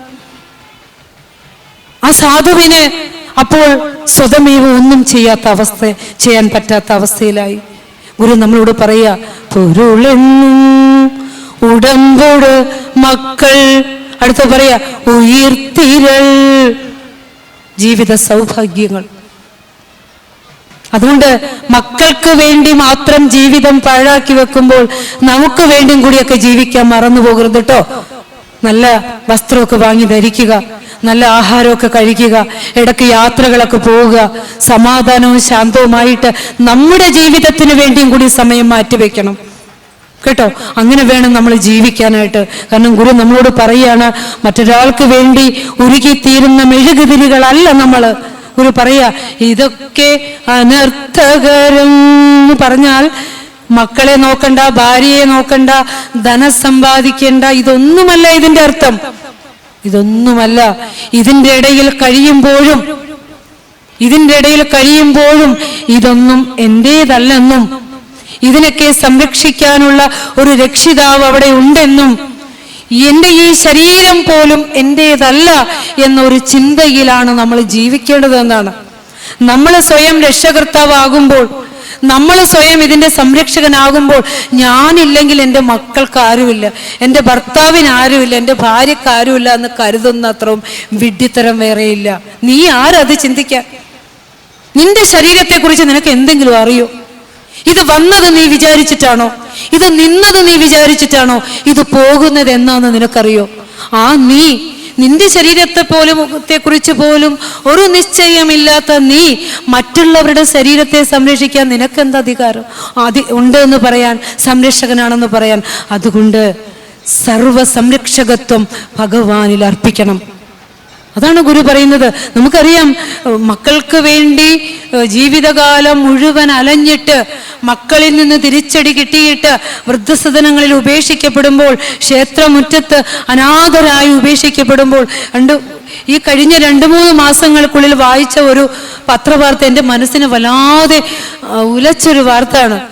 കണ്ണൂർ ജില്ലാ ആശുപത്രിയുടെ മുൻപില് 3 മാസമായി കാവൽ നിൽക്കുന്ന ഒരു നായക്കുട്ടി, തന്റെ യജമാനൻ മരിച്ചതറിയാതെ ആ മോർച്ചറിക്ക് മുന്നില് ഒരിക്കലും തിരിച്ചു വരാത്ത യജമാനനെ കാത്തിരിക്കുന്ന നായക്കുട്ടിയുടെ സ്നേഹം പോലും ഇന്നത്തെ തലമുറയിലെ മക്കൾക്ക് ജന്മം നൽകിയ അച്ഛനമ്മമാരോട് ഇല്ലാത്ത കാലഘട്ടത്തിലാണ് നമ്മൾ ജീവിക്കുന്നത്. അതുകൊണ്ട് ഈ ഗുരുവിൻ്റെ വാക്കുകളെ നമ്മൾ തള്ളിക്കളയാതെ തന്നെ ജീവിച്ചു പോകേണ്ടതുണ്ട്. നമുക്കറിയാം, ഗുരു പറഞ്ഞു, പൊരുള്, ഉടമ്പ്, മക്കള്, ഉയർത്തിരൾ. ഈ ചിന്തയിൽ നീ നിന്റെ ജീവിതത്തെ ഉരുക്കി ഈ കരിങ്കടലിൽ പുരളല്ലേ, ഈ ദുഃഖക്കടലിൽ നീ ആണ്ടുപോകല്ലേ. ആ സംരക്ഷകത്തെ ഈശ്വരന് കൊടുത്തിട്ട് ഒരു തൂവൽ പക്ഷിയെ പോലെ ലഘുവായിരിക്കാൻ പഠിക്കൂ. ശിവപ്രസാദ പഞ്ചമൊക്കെ പഠിച്ചു കഴിയുമ്പോൾ നമ്മുടെ മനസ്സിന്റെ ഭാരം അലിഞ്ഞില്ലാതെയാവും. ആസ്വദിച്ച് പഠിച്ചാൽ അതാണ് വേണ്ടത്. കാരണം ഗുരുദേവ കൃതികളുടെ, ഞാൻ പറഞ്ഞല്ലോ, വേദസാര സംഗ്രഹമാണ് ഗുരുദേവ കൃതികള്. ഭാഗവതത്തില് ഇതിന്റെ ഒരു ഭാഗം ശരിക്കും ഇത് തന്നെ ഭാഗവതത്തില് ശരിക്കും പറഞ്ഞാല് പറയാണ്, കപിലോപദേശത്തിൽ പറയുക. കപിലൻ സ്വന്തം അമ്മയോട് ആ ഒരു ഉപദേശത്തിന്റെ കൂട്ടത്തിലെ പറഞ്ഞു വരുമ്പോൾ പറയാ, ഒരു മനുഷ്യൻ ജീവിച്ച് ശരിക്കും ഒരു യൗവന അവസ്ഥയിൽ എത്തുമ്പോൾ ഒരു വിവാഹ ജീവിതത്തിലേക്ക് എടുത്തു ചാടുന്നു. പിന്നെ സ്വത്ത് സമ്പാദനമായി, വീട് കെട്ടലായി, കാറ് വാങ്ങലായി, നിരന്തരം നിർത്താതെയുള്ള ഓട്ടം. ഈ ഓട്ടത്തിനിടയിൽ ഒരു നിമിഷം പോലും അവൻ താൻ എന്തിനീ ഭൂമിയിലേക്ക് വന്നു എന്നോ, എന്താണ് തൻ്റെ ജീവിതത്തിൻ്റെ ലക്ഷ്യമെന്നോ, എന്തിനാണ് താൻ ജനിച്ചതെന്നോ ഒന്നും ഒന്ന് ചിന്തിക്കാൻ പോലും സമയം മാറ്റിവെക്കാതെയുള്ള അവൻ്റെ ഓട്ടത്തിനൊടുവിൽ അവൻ വൃദ്ധനായിട്ടുണ്ടാവും. അപ്പോൾ അവൻ സമ്പാദിച്ചു വെച്ചതെല്ലാം അവനെ ഒരു മൊട്ടുസൂചി കൊണ്ട് കുത്തി നോവിക്കുന്നത് പോലെ നോവിച്ചുകൊണ്ടിരിക്കും. ഇതിനിയും എനിക്ക് ആസ്വദിക്കാനാവുന്നില്ലല്ലോ. സമ്പാദിച്ചത് അത്രയും വേദനയായി അവനിലേക്ക് വരും. അപ്പോഴും ഈശ്വരനെ അറിഞ്ഞ് ജീവിക്കാത്തത് കൊണ്ട് ശാന്തമാകാനും സ്വസ്ഥമാകാനും പറ്റുന്നില്ല. അതാണ് മനുഷ്യന്റെ ഇന്നത്തെ അവസ്ഥ. എന്നിട്ടോ അങ്ങ് മരിച്ചു പോകുമ്പോൾ ആ ജീവൻ മരിച്ചു കിടക്കുന്ന ശവശരീരത്തിന് ചുറ്റും നമ്മളുടെ ജീവനും ഉദാന പ്രാണനും ആ ശരീരത്തെ ചുറ്റി ദീനമായി വിലപിക്കുന്നു. കാരണം അനുഭവിച്ച് തീരാത്ത സുഖഭോഗങ്ങളെ ചൊല്ലിക്കൊണ്ട് ആ ശരീരത്തിന് ചുറ്റും ദീനമായി കരഞ്ഞുകൊണ്ട് സഞ്ചരിക്കുമെന്ന് ഭാഗവതം പറയുന്നു. നമ്മുടെയൊക്കെ അവസ്ഥ ഇതാ. വിട്ടിട്ടില്ല, ഈ ജന്മം ഒന്നും വിടില്ല. ഈ ജന്മം തന്നെ മനുഷ്യനായി ജന്മമെടുത്ത നാം ഇവിടെ വെച്ച് തന്നെ നേടൂ, ഈ നിമിഷം തന്നെ നേടൂ, ജ്ഞാനം നേടൂ, അറിഞ്ഞു ജീവിക്കൂ. ഇതന്നെ പറയുന്നുള്ളൂ. അതുപോലെ തന്നെയാണല്ലോ ശരിക്കും ദേവീ മഹാത്മ്യവും പറയുന്ന അതാ. ഞാനീ പറഞ്ഞു വരുന്നത് ഗുരുദേവ കൃതിയല്ലേ ആ പറയുന്നത്. മാറ്റിവെക്കാം, നാരായണീയം എടുത്തു നോക്കാം, ഭാഗവതം എടുത്തു നോക്കാം, അതൊക്കെയാണ് സത്യം. അല്ലെങ്കിൽ രാമായണം എടുത്തു നോക്കാം എന്ന് പറയുമ്പോ ഇവിടെ ഇല്ലാത്തതൊന്നും അവിടെ ഇല്ല കേട്ടോ. ഇവിടെ പറയാത്തതൊന്നും ഋഷിവര്യം പറഞ്ഞിട്ടില്ല. ദേവീ ഭാഗവതത്തിലെ ഒരു രാജാവ് സർവരാലും പരിത്യക്തരായിക്കൊണ്ട് വനത്തിൽ ഉപേക്ഷിച്ചു, എല്ലാം എടുത്തിട്ട്. അവസാനം വനത്തിലൂടെ സഞ്ചരിക്കുന്ന രാജാവിൻ്റെ മനസ്സിരിക്കുന്നത് തൻ്റെ പുത്രനിലും സമ്പത്തിലും രാജാധികാരത്തിലും ഒക്കെയാ. മനസ്സടങ്ങിയിട്ടില്ല. ഒന്നുമില്ലാത്തവനായി ഉപേക്ഷിതനാണെങ്കിലും ആ രാജാവ് തൻ്റെ സ്വത്തിൽ മനസ്സ് ബന്ധിതനാ. എന്നിട്ട് ആ കാട്ടിൽ കണ്ട ഒരു മുനിയോട് ചോദിക്കുക, മുനി, പുത്രമിത്രാദിജനം സർവവും അടക്കിക്കൊണ്ട് എന്നെയും ഉപേക്ഷിച്ചാൽ എങ്കിലും അവർകളിൽ സ്നേഹവും മമത്വവും പിന്നെയും വളരുവാൻ എന്തുണ്ടു കാരണം? മുനി ഒന്ന് പറഞ്ഞതാ, എനിക്ക് എൻ്റെ മനസ്സിനെ അടക്കാൻ പറ്റുന്നില്ല.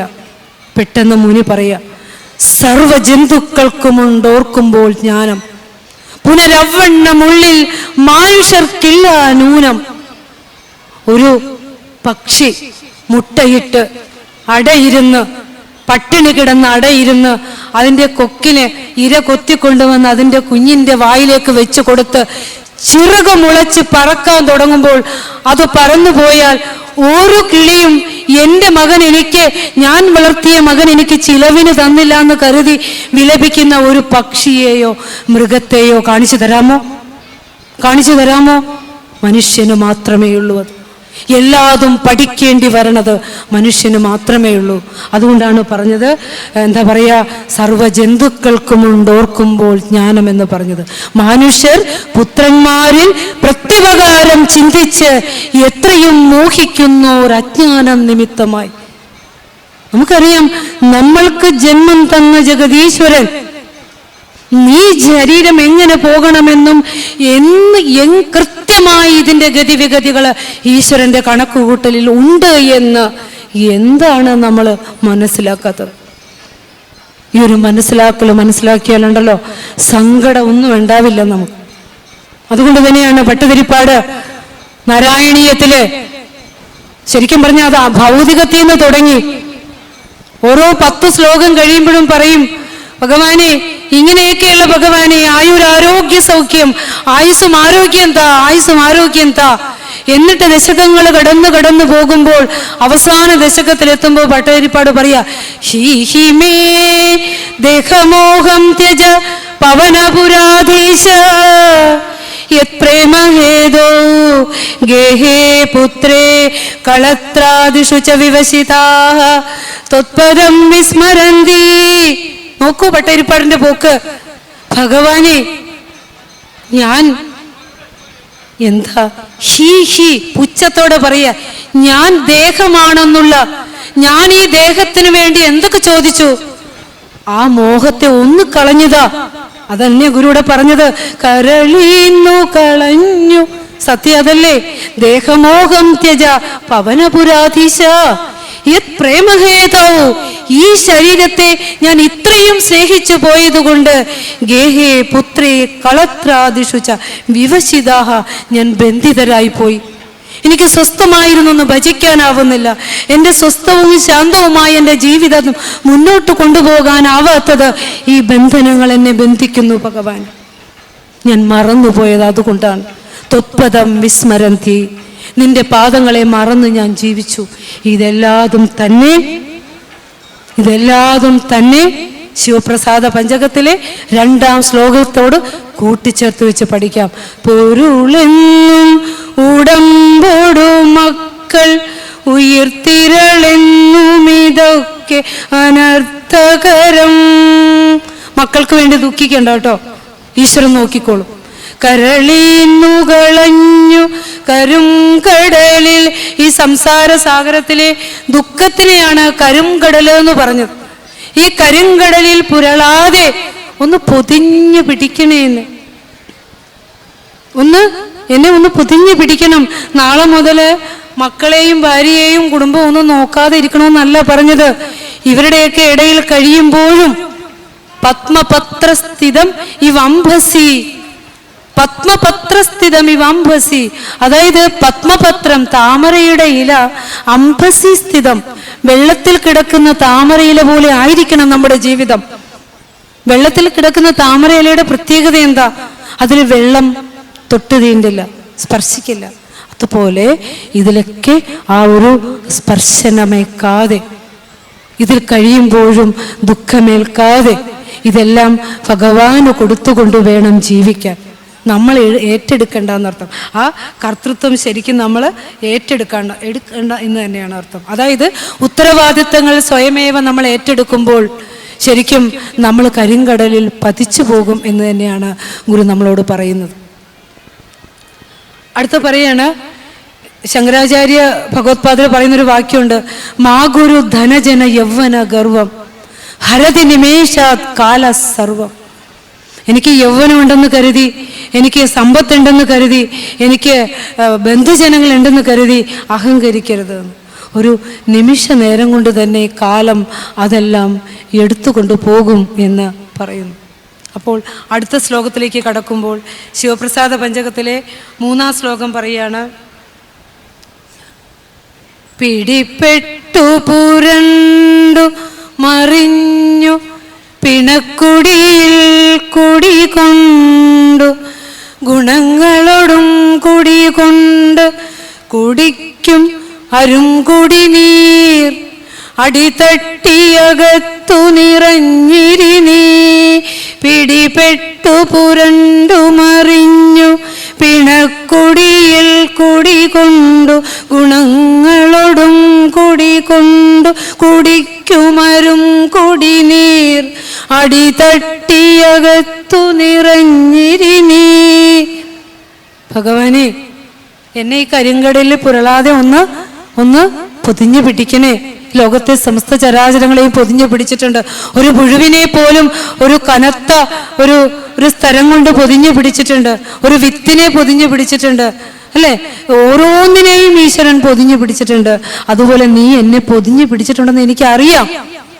ഇനിയും നിന്റെ ആ പൊതിഞ്ഞു പിടിക്കൽ ഉണ്ടാകണേന്നാ പ്രാർത്ഥിക്കണേ. നമ്മൾ എത്ര നിന്ദാവചനങ്ങൾ ഭഗവാന്റെ അടുത്ത് എന്ന് പറയും, ഭഗവാനെ, ഞാൻ ഭഗവാന്റെ കാര്യത്തിന് വേണ്ടി പുറപ്പെട്ടിട്ട് എനിക്ക് അപകടം ഉണ്ടായല്ലോ. നമ്മുടെ അനീഷ് മോൻ ഒരു അപകടം വന്നു. അപ്പോൾ പറയുക, എന്നിട്ടും എത്രയോ നമ്മൾ ഓർക്കുന്നു. എനിക്ക് എപ്പോഴും വളരെ ആദരവോടെ ഒരു കൃപാലുത്വത്തോടുകൂടി ഞാൻ ഓർക്കുവാണ് ഗുരുപദം ടിവിയെ. കാരണം എന്താണെന്ന് വെച്ചാൽ, ലോകത്തിൽ എവിടെ ഗുരുവിനെ പറയുന്നുവോ അവിടെയൊക്കെ എത്തിയിട്ട് നമുക്കറിയാം ഇന്നത്തെ കുട്ടികൾ എന്തിലൊക്കെയാണ് അല്ലാതെ മാധ്യമങ്ങളിലൂടെ അവർക്ക് കടന്നു പോകാം. ഈ ഗുരുവിനെ പറയുന്നതെല്ലാം പിടിച്ചിട്ട് ഈ ലോകരെ കേൾക്കുമ്പോൾ ഗുരുവെന്ന് പറഞ്ഞാൽ ഇപ്പോൾ ഗുരുപദം ടിവിയാണല്ലേ. അങ്ങനെ പോയപ്പോൾ മോനൊരു അപകടം ഉണ്ടായി.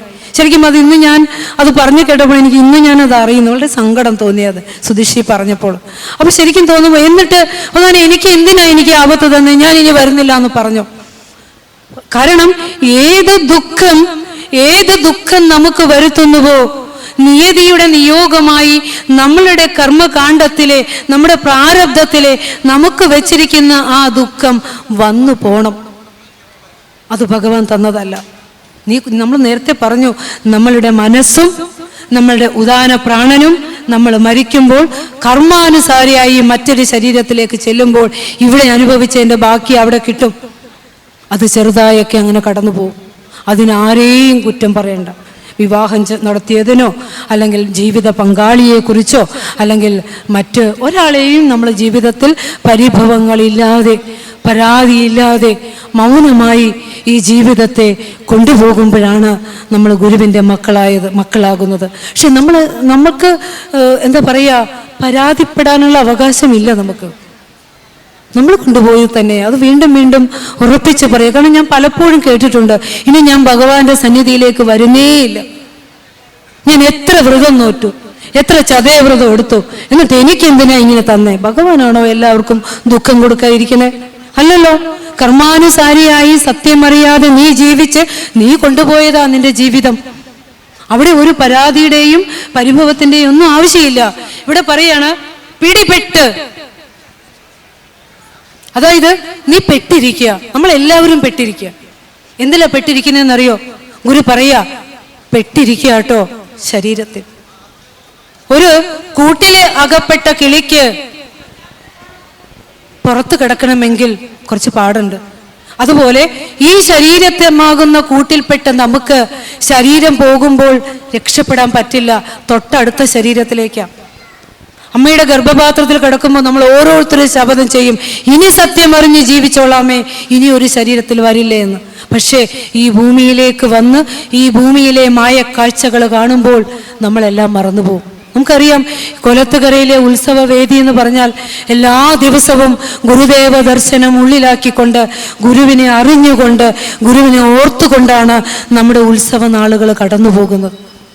അതുകൊണ്ട് തന്നെ ഇവിടുത്തെ ഉത്സവം എന്ന് കേൾക്കുമ്പോൾ മനസ്സിൽ വല്ലാത്തൊരു ആരാധനയാണ്. ഗുരുവിനെ മറന്നൊരു ദിവസമില്ല. നാമം മറന്ന നാവില്ല എന്ന് പറഞ്ഞ പോലെ, നാരദരെ പോലെ എപ്പോഴും നാരായണ നാമം ഉണ്ടല്ലേ. നാമം മറന്നിരിപ്പില്ല നാരദനെ. അതുപോലെ ഭഗവാന്റെ ആ നാമങ്ങൾ ഉരുവിട്ടുകൊണ്ടുള്ള ഈ ഒരു കോലത്തുകര മഹോത്സവം ഓർക്കുക. നമ്മൾ അറിയേണ്ടത്, ശരീരമാകുന്ന കൂട്ടിൽപ്പെട്ട നാം രക്ഷപ്പെടണമെങ്കിൽ ഗുരു പറഞ്ഞു തന്നില്ലേ? നേരത്തെ പറഞ്ഞു, എന്താ മന്ത്രം? പരമേശ്വര നാമം. ഒത്തിരി നാമങ്ങളുണ്ട്.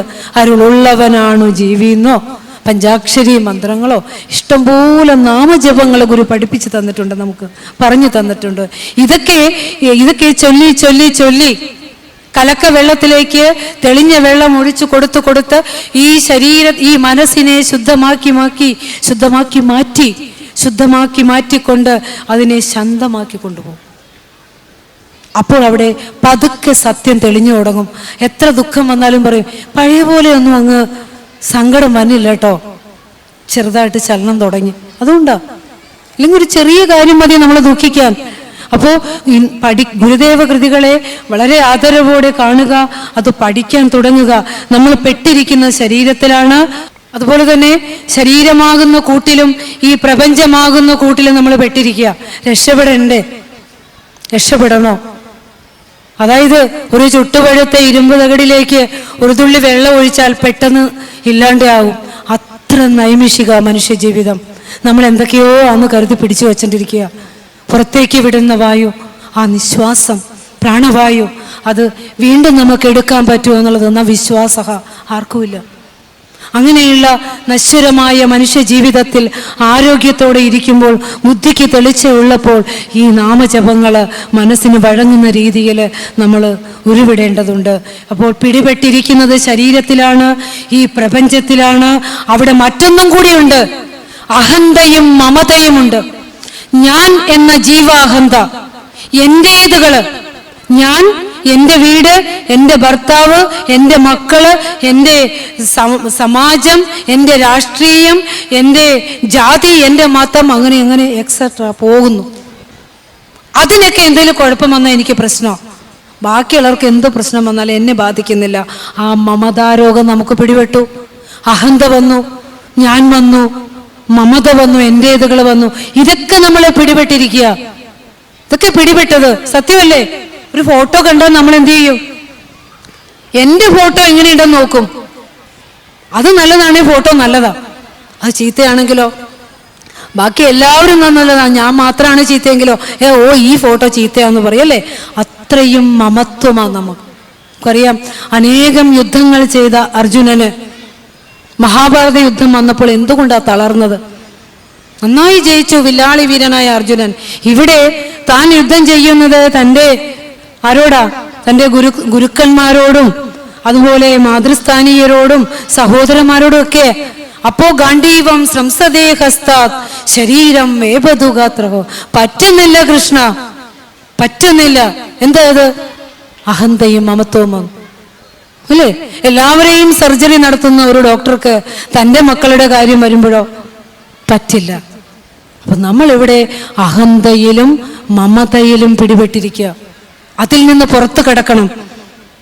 നമ്മൾ പറഞ്ഞില്ലേ, മഹനീയ ചരിത്രായ മമതാരഹിതാത്മനി നാരായണ യതീന്ദ്രായ തസ്മൈ ശ്രീ ഗുരവേ നമ. ഇപ്പൊ മമതയില്ലാത്ത മഹാഗുരു നമ്മളോട് പറയാ, പിടിപ്പെട്ടു പുരണ്ടു മറിഞ്ഞ്. ഒരു ശരീരത്തിൽ പിടിപെട്ടു, ഒരു വിവാഹം കഴിച്ചു, അതിൽ എന്താ പറയാ, മക്കളെ ജനിച്ചു, അവരുടെ മക്കളായി ബന്ധങ്ങളിൽ നിന്ന് ബന്ധങ്ങളിലേക്ക് മറിഞ്ഞ് മറിഞ്ഞ് പോയിക്കൊണ്ടിരിക്കുക. ഗുരു പറയാ, പുരണ്ടു മറിഞ്ഞ്, ലോകസാധാരണമായ ബന്ധങ്ങളിൽ കുഴഞ്ഞു മറിഞ്ഞ്. പിന്നെ പറയാണ്, പിടിപ്പെട്ടു പുരണ്ടു മറിഞ്ഞ് പിണക്കുടിയിൽ കുടികൊണ്ട്. നമ്മളോട് ഗുരു പറയാ, നമ്മൾ ഇരിക്കുന്ന പിണക്കുടിയില, ജഡമാ നമ്മുടെ ശരീരം. എപ്പോഴെങ്കിലും ഒന്ന് ചിന്തിച്ചിട്ടുണ്ടോ? അത് നമ്മുടെ ശരീരം ജഡമാണ്. ആ ജഡമയമായ ശരീരത്തെ ചൈതന്യവത്താക്കി മാറ്റുന്ന ആ ചൈതന്യം മാത്രമാണ് സത്യം. അതറിയാതെ ജീവിക്കുന്നവർ ഇരിക്കുന്നത് പിണക്കുടിയിൽ തന്നെയാണ്, ജഡമയമായ ശരീരത്തിൽ. പിന്നെ ഗുരു പറയാ, ഗുണങ്ങളോടും കുടികൊണ്ട്. നമുക്കൊക്കെ സ്വഭാവങ്ങൾക്ക് കുറേ മാറ്റമുണ്ട്. ഇപ്പൊ നല്ല സാത്വികരായിട്ടിരിക്കും. നേരം വെളുത്ത് ജോലി സ്ഥലത്തേക്ക് പോകുമ്പോഴോ നല്ല രാജസര കർമ്മ നിപുണികളാ. സത്വഗുണം പ്രകാശാത്മകവും രജോ ഗുണം കർമ്മവും തമോ ഗുണം മോഹാത്മവുമാണ്. നിദ്രയും ആലസ്യവും ഒക്കെ വരും. ഇതൊക്കെ നമ്മളിലുണ്ട്. ഈ 3 ഗുണങ്ങൾ ഓരോ മനുഷ്യരിലുണ്ട്. ഞാൻ നല്ലതാ, എന്നെ ഒന്ന് അധികം കുത്തി നോവിച്ചാൽ എൻ്റെ രജോ ഗുണം വരും, എൻ്റെ തമോ ഗുണം വരും. സംശയമൊന്നുമില്ല, എല്ലാവരിലും ഉണ്ട്. കാരണം ഗുണങ്ങളെ കരോതീതി പ്രകർഷേണ പ്രകൃത്യൈവ ഗുണാൻ പൃഥക് നിഗദ്യതേ അസോ പ്രകൃതിരിതീഹ ത്രിഗുണാത്മിക എന്ന് മായാദർശനത്തിൽ ഗുരു പ്രകൃതിയെ വിഭജിക്കുമ്പോൾ പറയുകയാണ്, സത്വരജസ് തമോ ഗുണങ്ങളെ വേറാക്കി ചെയ്തതുകൊണ്ട് ബ്രഹ്മശക്തിയായ മായയെ പ്രകൃതി എന്ന് വിളിക്കുന്നു. ഒന്നായ ഗുണങ്ങളെ സൃഷ്ടി ചെയ്തപ്പോൾ 3ആയി. പക്ഷെ നമ്മളിൽ ഓരോരുത്തരിലും സത്വഗുണമായും രജോ ഗുണമായും തമോ ഗുണമായും ഇരിക്കുന്നുണ്ട്. ഈ സത്വഗുണത്തെ അറിഞ്ഞ് രജോ ഗുണത്തെയും തമോ ഗുണത്തെയും ഒക്കെ അടക്കിക്കൊണ്ട് സത്വഗുണത്തിലെത്തി ഈശ്വരനെ അറിഞ്ഞ് സത്വഗുണവും കടന്ന് ഗുണാതീതമായ ആ ഈശ്വരനിലേക്ക് എത്തുമ്പോൾ നമ്മളൊക്കെ ഗുരുക്കന്മാരായി ചൈതന്യവത്തായി മാറും. സത്യമറിഞ്ഞ മനസ്സിനെയാണ് ബ്രഹ്മം എന്ന് പറയുക. നമ്മൾ സത്യമറിയാത്ത മനസ്സ്. ഇപ്പോൾ ഇവിടെ ഇരിക്കുമ്പോൾ തന്നെ എപ്പോഴാണ് ടീച്ചറൊന്ന് കഴിയുക, എപ്പോഴാണ് കോമഡി ഷോ കാണാൻ പറ്റുക അല്ലേ? കോമഡി ഷോയൊക്കെ കാണുമ്പോൾ കോമഡി തീരും. ഇതിൻ്റെ ഒരു അംശം നമ്മുടെ ഉള്ളിലേക്ക് കിട്ടിയാൽ ജീവിതകാലം മുഴുവൻ നമുക്കിവിടെ ചിരിച്ചുകൊണ്ട് ജീവിക്കാൻ പറ്റും. അതിനുള്ള ഉപാധിയാണ് ഗുരുദേവ കൃതികളെന്ന് നമ്മൾ മറന്നു പോകരുത്. ഗുണക്കടലിൽ കുടികൊണ്ട് കുടിക്കും അരും കുടിനീർ. നമ്മളിപ്പോ സുഖാണെന്ന് കരുതി അനുഭവിച്ചു കൊണ്ടിരിക്കുന്ന ഭൗതിക ജീവിത സുഖ രസാനുഭൂതി, രസച്ചരട്, ടീച്ചർ പറഞ്ഞ പോലെ ഈ രസച്ചരട് അരും കുടിനീര, ദുഃഖത്തിന്റെ കുടിനീരാണ്. അത് എന്നും നമ്മുടെ അടുത്ത് ഇങ്ങനെ ഇരിക്കില്ല. ഔദുംബരത്തിൻ മശകത്തിനു തോന്നും അതിൽ മീതേ കഥാപി സുഖമില്ലെന്നു തത്പരിജു ചേതോ വിമോഹിനി മയക്കായികമായതവ ദേഹോഹമെന്നിവയിൽ നാരായണായ നമ. ഒരു കുഞ്ഞു പുഴുവിനെ പോലെയാണ് നമ്മൾ. അത്തിപ്പഴത്തിൻ്റെ അകത്തിരുന്നു കൊണ്ട് അത്തിപ്പഴം സ്വാദോടെ ഭക്ഷിച്ചു കൊണ്ടിരിക്കുന്ന പുഴു, അതിന് ഇരിപ്പിടവുമുണ്ട്, ഭക്ഷണവുമുണ്ട്, വളരെ സന്തോഷത്തോടെ ഇരിക്കുന്നത്. പക്ഷെ പക്ഷി ആ പുഴു അറിയുന്നില്ല, മശകം അറിയുന്നില്ല, താൻ ഇരിക്കുന്ന ഈ ഫലം താനടക്കം ജീർണിച്ചു കൊണ്ടിരിക്കുകയാണെന്ന്. അതുപോലെ ജീർണമായ ഒരു ശരീരത്തിൽ ഇരുന്ന് അനുഭവിക്കുന്ന, കണ്ണുകൊണ്ട് കണ്ടും മൂക്കുകൊണ്ട് മണത്തും ത്വക്കുകൊണ്ട് സ്പർശിക്കും നാവുകൊണ്ട് രുചിച്ചുമൊക്കെ അറിയുന്ന ഈ ഭൗതിക രസാനുഭൂതികളെല്ലാം അരും കുടിനീരാണ്, നിന്നു പോകുന്നതാണ്, ദുഃഖത്തിൻ്റെ കുടിനീരാണ്. അതിനെ സുഖത്തിൻ്റെ കുടിനീരാക്കി മാറ്റണമെങ്കിൽ ഭഗവാന്റെ കരുണ വേണം, സത്യമറിഞ്ഞ് ജീവിക്കണം. അതിനെന്ത് ചെയ്യണം? അരും കുടിനീർ അടിതട്ടിയകത്തു നിറഞ്ഞിരിനി. എൻ്റെ കയ്യിലിരിക്കുന്നത് ദുഃഖത്തിൻ്റെ കുടിനീരാണ്, അത് നീ കമഴ്ത്തിക്കളയ. ഒരു ചീത്ത സാധനം ഒരു പാത്രത്തിൽ ഇരുന്നാൽ അത് കളഞ്ഞിട്ട് അത് കഴുകി ഉണക്കി വൃത്തിയാക്കി അവിടെ നല്ല സാധനം നിറയ്ക്കണം, നല്ല വസ്തു നിറയ്ക്കണം.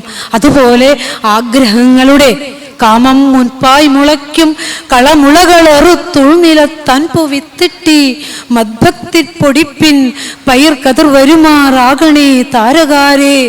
എൻ്റെ ഉള്ളിലെ കാമക്രോധ ലോഭമോഹമതാദികളെ ഷഡ്വൈരികളെ അടക്കി, ഷഡ്വൈരികൾക്ക് വിളയാട്ടമാക്കാതെ എൻ്റെ ചിത്താംബുജത്തെ തെളിയിച്ച് തെളിയിച്ച് തെളിയിച്ച് ഭഗവാനെ നീ നിറഞ്ഞിരിക്ക്. നാളെ ശിവപ്രസാദ പഞ്ചകമൊക്കെ പഠിച്ചിട്ട് ഭഗവാന്റെ മുമ്പിൽ ചെന്ന് പ്രാർത്ഥിക്കുക. അടിതട്ടിയകത്തു നിറഞ്ഞിരിനി.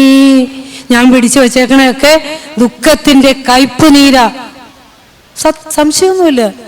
കല്യാണം കഴിക്കാൻ മകന് പെണ്ണ് കിട്ടിയില്ലല്ലോ, കാത്തിരുന്നു, വിവാഹം കഴിഞ്ഞു, സന്തോഷിച്ചോ? അടുത്ത ദുഃഖം, കുഞ്ഞ് ജനിച്ചില്ല. കുഞ്ഞ് ജനിച്ചു കഴിഞ്ഞപ്പോഴോ കുഞ്ഞിന് പരീക്ഷയ്ക്ക് പാസ്സാകാൻ പറ്റിയില്ല, അല്ലെങ്കിൽ ജോലി കിട്ടിയില്ല. അങ്ങനെ ജീവിതത്തിൻ്റെ ഭൗതിക രസങ്ങൾ എത്രയേറെ നമ്മളെ സംതൃപ്തമാക്കാൻ നമ്മൾ ഓടുമ്പോഴും അത് നമ്മളെ ദുഃഖമാക്കിക്കൊണ്ടിരിക്കും. അവിടെ നിന്ന് സുഖമില്ല. ഗുരു പറഞ്ഞു, സുഖവും ഒരിക്കലുമില്ല ദുഃഖമല്ലാതെ. കാരണം ഇഹപര ലോകവുമില്ല തെല്ലുപോലും, ഈ ലോകവും പരലോകവും പോലും സങ്കല്പകൽപ്പിതം, സങ്കല്പത്തിൽ കെട്ടിപ്പുറത്തിയിരിക്കുന്നതാണ്. അതുകൊണ്ട് ഇവിടെ നിന്ന് സുഖം എടുക്കാൻ ശ്രമിക്കല്ലേ. ഈശ്വര, ശിവപെരുമാനെ, നീ എൻ്റെ ഉള്ളില് ശിവചൈതന്യമായി നിറഞ്ഞിരിക്കുന്നു. കോലത്തുകര കുടികൊണ്ടരുളും ബാലപ്പിര ചൂടിയ വാരുതിയെ നീ രക്ഷിക്കൂ, ഒന്ന് രക്ഷിക്കൂ. ആ ഒരു പ്രാർത്ഥന വേണം ഈ തിരുസന്നിധിയിൽ ഇരുന്നു കൊണ്ട് നമുക്ക് ചെയ്യാനായിട്ട്. അപ്പോൾ 4-ാം ശ്ലോകത്തിലൂടെ ഗുരു പറയുക.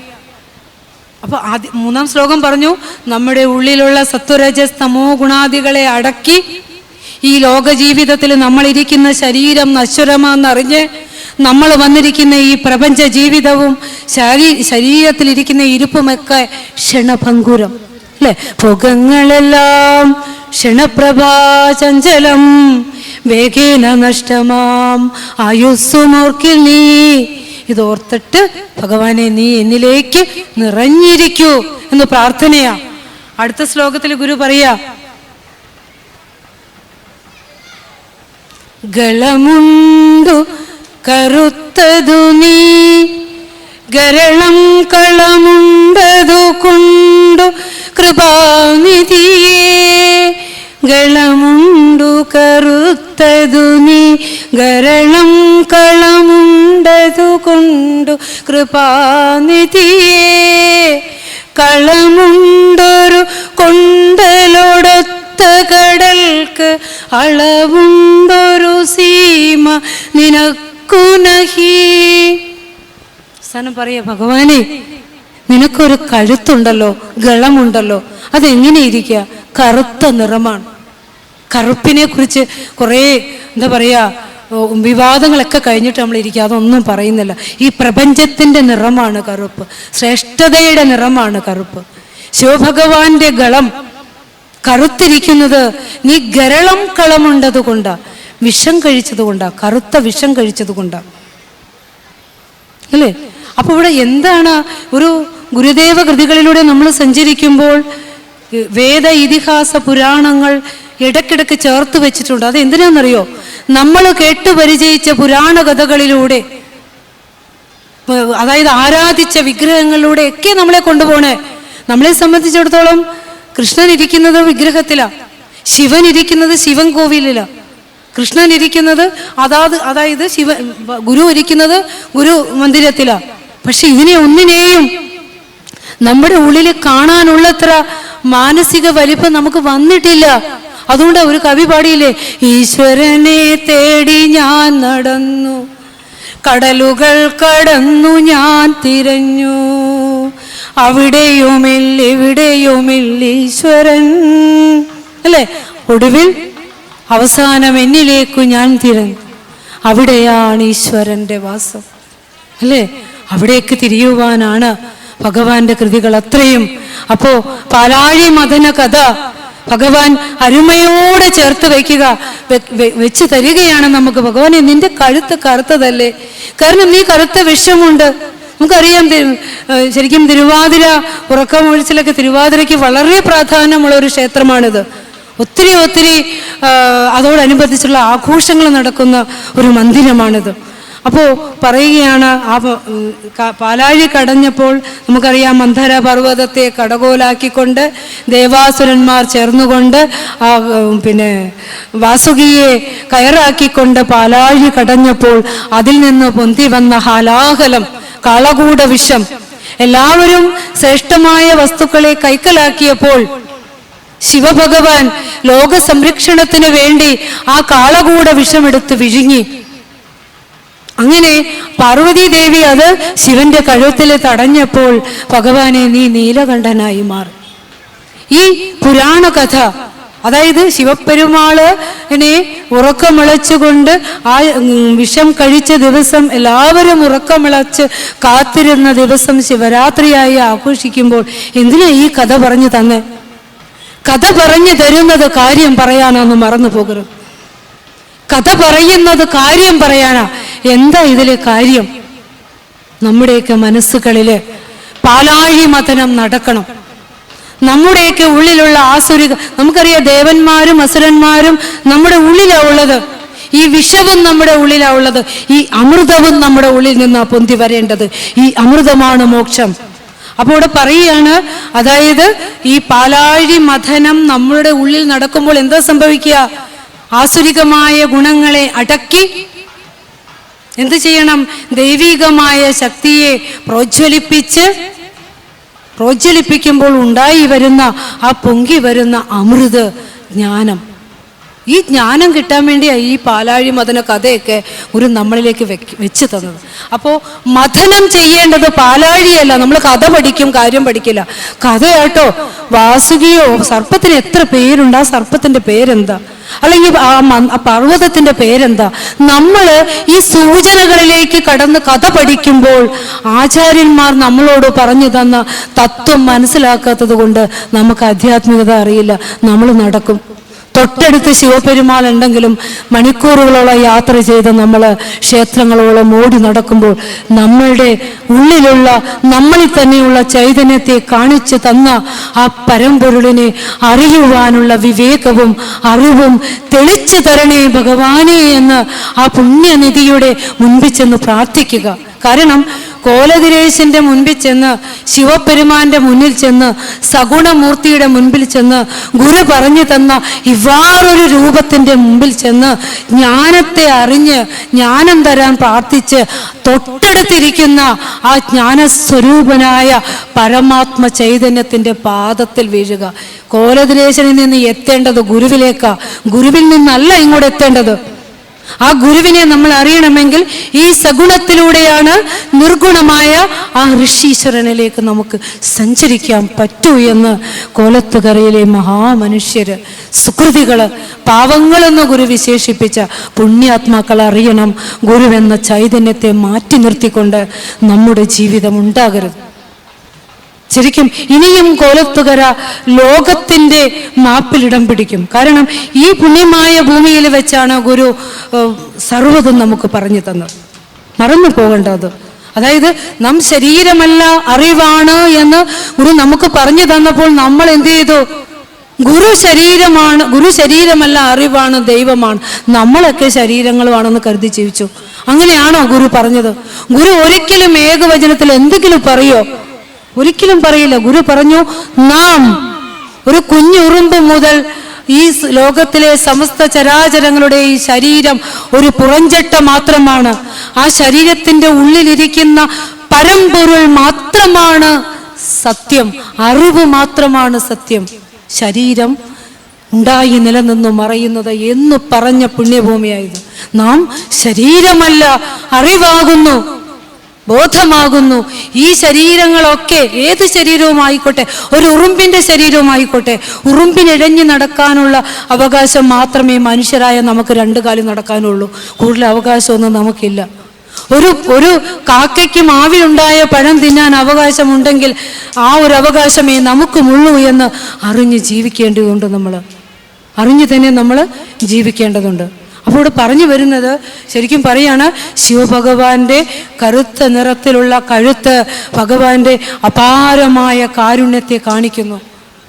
ആ കാരുണ്യശാലികളായ മഹാപുരുഷന്മാർ ഈ ലോകത്തെ നന്മ ചെയ്യാൻ വേണ്ടി അവതരിച്ചവരാണ്. കാളകൂട വിഷം പോലെയുള്ള ഉഗ്രവിഷം ഈ സമൂഹത്തെ ബാധിച്ചിരിക്കുകയാണിപ്പോൾ.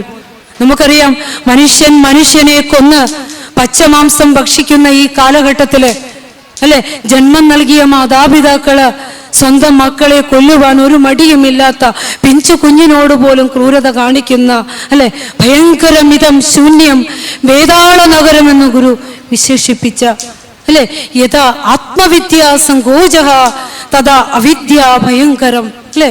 ആത്മവിദ്യക്ക് സങ്കോചമുണ്ടാകുമ്പോൾ ഈ ലോകത്ത് അജ്ഞാനം ഒരു പിശാചിനെ പോലെ ഈ ലോകം നമ്മളെ ഭയപ്പെടുത്തുമെന്ന് പറഞ്ഞത് വെറുതെയല്ല. ഈ കാലഘട്ടത്തിൽ നമ്മൾ ജീവിക്കുമ്പോൾ ഗുരുവാണികൾ ശരിക്കും ഒരു ഒരു ഒരു ഒരു ഒരു കുളിർത്തെന്നൽ പോലെ മനുഷ്യ മനസ്സിൽ ശാന്തതയുണ്ടാക്കുന്നതാണ്. അപ്പോൾ ഋഷീശ്വരന്മാർ ഈ ലോകത്തോട് അപാരമായ കരുണയുള്ളവരാണ്. ശിവപെരുമാനും ഈ ലോകത്തോടുള്ള കരുണ കൊണ്ടാണ് ആ കാളകൂട വിഷത്തെ വിഴുങ്ങിയത്. കാളകൂട വിഷം പോലെയുള്ള ഉഗ്രമായ വിഷം ഈ സമൂഹത്തെ നശിപ്പിച്ചു കൊണ്ടിരിക്കുന്ന ഈ കാലഘട്ടത്തിലെ ധർമ്മസ്വരൂപം, ധർമ്മം തന്നെ, ധർമ്മത്തിൻ്റെ ഉടയവനായ ജഗദീശ്വരൻ തന്നെ ഒരു അവതാരമായി ഭൂമിയിലേക്ക് എത്തി. അങ്ങനെ എത്തിയ ഋഷീശ്വരനാ ഗുരു. കാരണം ഈ ലോകത്തെ രക്ഷിക്കാനെത്തിയ ഋഷീശ്വരനാണ് ഗുരു. ധർമ്മത്തിന് നാശം സംഭവിച്ചപ്പോൾ, അപ്പോൾ നമുക്കറിയാം, ശിവപെരുമാനെ പരമ്പൊരുളായാണ് ഗുരു നമ്മുടെ മുന്നിലേക്ക് വെക്കുന്നത്. ശിവന്റെ കഴുത്ത് കറുത്ത നിറത്തിലാകുന്നതിന് കാരണം അവിടുന്ന് കഴിച്ച ആ ലോക നാശം ഉണ്ടാകുമെന്ന് കരുതിയപ്പോൾ അവിടുന്ന് കഴിച്ച വിഷമാണ്. ആ കാരുണയുടെ അല്ലെങ്കിൽ കൃപയുടെ, ആ കൃപാവാരിധിയുടെ കൃപയാണ് ആ കറുത്ത് നമുക്ക് പറഞ്ഞു തന്നു. അതുപോലെ 8 ശരീരങ്ങളെ കൊണ്ട് ഈ പ്രപഞ്ചത്തെ ആകെ സംരക്ഷിച്ചിരിക്കുന്നു ശിവപെരുമാൻ. ഏതൊക്കെ 8 ശരീരങ്ങൾ? പഞ്ചജ്ഞാനേന്ദ്രിയങ്ങളും സൂര്യചന്ദ്രന്മാരും നാം എന്ന ജീവനും അടങ്ങിയ 8 ശരീരങ്ങളെ കൊണ്ട് ഈ പ്രപഞ്ചമാകെ നിറഞ്ഞിരിക്കുമ്പോഴും ശിവപെരുമാന് അതിൽ അല്പം പോലും അഹങ്കാരമില്ല അല്ലെ. 8 ശരീരിയാണ് ശിവൻ. ഗുരു എവിടെയോ പറഞ്ഞു തന്നിരിക്കുന്നത്? ചിദംബരാഷ്ടകത്തിൽ അല്ലെ. അഷ്ടതനു പ്രതിഭാസുരലിംഗം വിഷ്ടപനാഥ വികസ്വരലിംഗം ശിഷ്ടജനാവന ശീലിതലിംഗം തന്മൃദുപാതു ചിദംബരലിംഗം. 8 ശരീരങ്ങളെ കൊണ്ട് പ്രപഞ്ചത്തെ പരിപാലനം ചെയ്യുന്ന ഭഗവാനെ, അങ്ങേക്ക് അതിൽ യാതൊരു തരത്തിലുള്ള അഭിമാനിതയുമുണ്ടല്ലോ? ഇല്ലല്ലോ. നീ വിരക്തിയുടെ ചിഹ്നമായ പുലിത്തോല് അല്ലെങ്കിൽ ആനത്തോല് ധരിക്കുമ്പോഴും പാർവതി ദേവിക്ക് പകുതി മെയ് കൊടുത്ത് അർദ്ധനാരീശ്വരനായി നീ ഇരിക്കുമ്പോഴും നീ പൂർണ്ണ വിരക്തനാണ്. നിന്നെ പോലെ വിരക്തൻ ഈ ലോകത്ത് ആരുണ്ട് എന്ന് ഗുരു ചോദിക്കുക. പറയാണ്, ഗളമുണ്ടു കറുത്തതു നീ ഗരളം കളമുണ്ടതു കൊണ്ടു കൃപാനിധിയേ. അവിടെ പറയാ, കളമുണ്ടൊരു കൊണ്ടലൊടൊത്ത കടൽക്ക് അളവുണ്ട്. പറയാണ് ഭഗവാനെ, കാർമേഘ തുല്യമായ കറുത്ത നിറത്തോടു കൂടിയ കടലിലെ ജലത്തിന് പോലും, അല്ലെങ്കിൽ കടലിന് പോലും അപാരതയുള്ള, കടലിന് പോലും ഒരു അളവുണ്ടല്ലോ ഭഗവാനെ. ആകാശത്തിനും സമുദ്രത്തിനും അപാരതയുണ്ട്, അളക്കാൻ പറ്റില്ല എന്ന് പറയും. പക്ഷെ അതിനെ പോലും അളക്കാം. നിന്റെ കാരുണ്യത്തിന് അളവില്ലല്ലോ ഭഗവാൻ. കരുണയറ്റ അളവറ്റ കാരുണ്യം നമ്മളോട് ചൊരിഞ്ഞുകൊണ്ടിരിക്കുന്ന മഹാഗുരു എന്ന ചൈതന്യം ഈ പറയുന്നത് എത്രയോ സാധു വചസ്സുകളാണ്, ഋഷി വചസ്സാണ്. എത്രയോ എന്താ പറയുക, അനുഭൂതിദായകമാണ് ഗുരുവിൻ്റെ വാക്കുകൾ. ഭഗവാന്റെ കാരുണ്യത്തിന് അതിരില്ല. ഇത് പറഞ്ഞാൽ നമ്മൾ എന്താ പറയുക, നമ്മളിപ്പോൾ നല്ല തിരക്കുണ്ട്. കാരണം എന്താ, നമ്മുടെ കണ്ണുകളെ ആ കോമഡി ഷോയിൽ അർപ്പിച്ചുകൊണ്ട് നമ്മുടെ മനസ്സിനെ അല്പനേരത്തെങ്കിലും സന്തോഷിപ്പിച്ച് നിർത്തുവാൻ സജ്ജരായിരിക്കുന്ന നിങ്ങളുടെ മുന്നിലേക്ക് ഞാൻ ഈ രസച്ചരടിനെ പറയുമ്പോൾ ഒന്ന് കേട്ടുപോയിടുക. അതായത് നമ്മളിരുന്ന് ശ്വസിക്കുമ്പോൾ, നമ്മളുടെ നാസാദ്വാരങ്ങളിലൂടെ പ്രാണൻ കയറി ഇറങ്ങുമ്പോൾ അതിനെ നിയന്ത്രിക്കുന്ന കാരുണ്യം ആരുടെ? നമ്മൾ കഴിച്ചിരിക്കുന്ന ആഹാരത്തെ ദഹിപ്പിക്കുന്ന ദഹനരസത്തെ ഉണ്ടാക്കുന്ന ശക്തി ചൈതന്യം ആരുടെ? നമ്മളുടെ സിരകളിലേക്ക് അനുനിമിഷം കയറിയിറങ്ങുന്ന ആ സംക്രമണം നടത്തുന്നതിനെ നിയന്ത്രിക്കുന്നതാര്? നമ്മുടെ തലച്ചോറിലേക്ക് കയറിയിറങ്ങുന്ന ആ കാന്തിക ചലനങ്ങളെ നിയന്ത്രിക്കുന്നതാര്? സർവത്തിൻ്റെയും ഉടയവനായ ജഗതീശ്വരൻ. കണ്ണ്, കയ്യ്, കാല്, മൂക്കൊക്കെ തന്നില്ലേ? എന്തെങ്കിലും അംഗവൈകല്യം വരുത്തിയോ? ബുദ്ധി തെളിച്ച് തന്നില്ലേ? ഇത്രയും കാരുണ്യം നമ്മളോട് ചൊരിഞ്ഞുകൊണ്ടിരിക്കുന്ന ഭഗവാനോട് മുന്നിൽ കുഞ്ഞു കുഞ്ഞു കാര്യങ്ങൾക്ക് വേണ്ടി പരാതി പറഞ്ഞുകൊണ്ട് ചെല്ലുമ്പോൾ അറിയണം, ഭഗവാനെ നിന്റെ കാരുണ്യത്തിന് അതിരില്ലല്ലോ. സീമ നിനക്കുനകി അറിവറ്റതിനേതതിരുണ്ട്, അറിവിനളവില്ല എന്നൊക്കെ ഗുരു പറയുന്ന ഇതുകൊണ്ടാണ്. നിന്റെ കാരുണ്യം അപാരമാണ് എന്ന് അറിഞ്ഞ് ജീവിക്കാൻ നമുക്ക് സാധിക്കണം. അവസാന ഒരു 5 മിനിറ്റും കൂടി എടുക്കുള്ളൂ കേട്ടോ. അവസാന ശ്ലോകത്തിലൂടെ ഗുരു പറയുക, കുറേ പ്രാർത്ഥനകൾ ഒരു ഭക്തൻ ഭഗവാന്റെ മുന്നിലേക്ക് കുറേ പ്രാർത്ഥനകൾ വെച്ചു. സത്യരസത്തെ തുളുമ്പുന്ന കുറേ പ്രാർത്ഥനകൾ വെച്ചിട്ട് ഇതായിരിക്കണം ഒരു ഭക്തൻ സമർപ്പിക്കേണ്ടത്. എന്താന്ന് പറയട്ടെ? കനിവെന്നിലിരുത്തി അനങ്കരസക്കനി തട്ടിയെറിഞ്ഞു കരം കഴുകി, തനിമുക്തി പഴുത്തു ചൊരിഞ്ഞൊഴുകും കനകക്കൊടിയെ കഴലേകുക നീ. അതുകൊണ്ട് സത്യമറിഞ്ഞ സ്ഥിതിക്ക് ഭഗവാനെ ഒരൽപ്പം കനിവ് നീ എന്നോട് കാണിക്കും. എന്നിട്ട് ഞാൻ പിടിച്ചു വെച്ചിരിക്കുന്ന കാമക്കനി, ആഗ്രഹത്തിന്റെ കനി ജനിച്ചു വീണപ്പോ തുടങ്ങിയതാ ഈ കാമക്കനി. ഈ കാമക്കനി ഞാൻ മുറുകെ പിടിച്ചിരിക്കുക. എന്റെ തലവതാ. ആ തലത്തിൽ നിന്ന് നീ എന്നെ ഒന്ന് ഉയർത്ത്. അതിൻ്റെ ഒന്നുപരി എന്നെ വെച്ചിട്ട് ഈ അനങ്കരസക്കനിയെ, കാമക്കനിയെ, അനങ്കൻ എന്ന് പറഞ്ഞ അംഗമില്ലാത്തവൻ, കാമദേവൻ, നമ്മുടെയൊക്കെ ഉള്ളിൽ ആഗ്രഹവുമായി വരുന്ന ആ കാമക്കനിയെ തട്ടിയെറിയണം. അപ്പൊ നമ്മൾ മുറുക്ക പിടിച്ചേക്കേ രസത്തെ കളയില്ല. എത്ര ദോഷം വരുത്തുന്നു പറഞ്ഞാലും കളയില്ല. ഒരു കുഞ്ഞ് ഒരു ചീത്ത വസ്തു കയ്യിൽ പിടിച്ചേക്കുക, ഒരമ്മ എന്ത് ചെയ്യും? കളയാൻ പറഞ്ഞ കുട്ടി കളയില്ല, തട്ടിക്കളയും. കാരണം അത് അവൻ ആപത്താ. അതുകൊണ്ട് ഭഗവാനോട്, ശിവപെരുമാനോട് പറയുക, ഭഗവാൻ ഇനി ഒന്ന് തട്ടിക്കള, ഞാൻ തന്നെ കളയില്ല, തട്ടി എറിയണം. എന്നിട്ട് ഞാൻ അത് പിടിച്ചുകൊണ്ടിരുന്ന കൈ പോലും കഴുകണം. എന്നിട്ട് നീ അവിടെ എന്ത് വെച്ച് തരണം? തനി മുക്തി പഴുത്തു ചൊരിഞ്ഞൊഴുകും കനകക്കൊടിയേ കഴലേകുക നീ. ആഗ്രഹങ്ങളുടെ കനി എന്നിൽ നിന്ന് തട്ടിയെറിഞ്ഞ് കളഞ്ഞിട്ട് ഇനി എൻ്റെ മനസ്സിലൊരു സങ്കല്പം പൊന്തി വരാതെ ജഗദീശ്വരനിൽ മനസ്സർപ്പിച്ച് ജീവിക്കുവാൻ എനിക്ക് സാധിക്കണം. ജനിച്ച കാലം മുതൽ മലമുകളിൽ നിന്ന് വരുന്നൊരു പാറ പോൽ മുലകുടി മാറിയ നാൾ മുതൽ മാനസം അലർശര സായകമല്ലു പിടിച്ചു നിൻ മലരടിയും ജഗദീശ മറന്നു ഞാൻ. ഈശ്വരപാദങ്ങളെ മറന്നു ജീവിക്കുന്ന എന്നിലേക്ക് ഞാൻ പിടിച്ചു വെച്ചിരിക്കുന്ന ഭൗതിക രസക്കനികളൊക്കെ ഒന്ന് തട്ടിയെറിഞ്ഞിട്ട് സത്യമറിഞ്ഞ് ജീവിക്കുവാനും ഭഗവാന്റെ പാദങ്ങളിൽ ആ മുക്തി പഴുത്ത് ചൊരിഞ്ഞൊഴുകുന്ന ഭഗവത് പാദങ്ങളിൽ ശരണാഗതി ചെയ്തുകൊണ്ട് ഇനിയുള്ള കാലത്ത് ഈ ശ്രേഷ്ഠ ജന്മത്തെ എനിക്ക് സമർപ്പിക്കുവാനുമുള്ള ശക്തി തരണേ ശിവപെരുമാനെ എന്ന് ഈ കോലദിരേശൻ്റെ തിരുസന്നിധിയിൽ നിന്ന് പ്രാർത്ഥിച്ചുകൊണ്ട് എന്നെ ശ്രവിച്ച സുഹൃത്തുക്കൾക്ക് നന്ദി പറഞ്ഞുകൊണ്ട് എൻ്റെ ഈ വാക്കുകൾ ഗുരുവിൻ്റെ പാദങ്ങളിലേക്ക് സമർപ്പിച്ചുകൊണ്ട് നിർത്തുന്നു. ഗുരുവോം തത്സത്.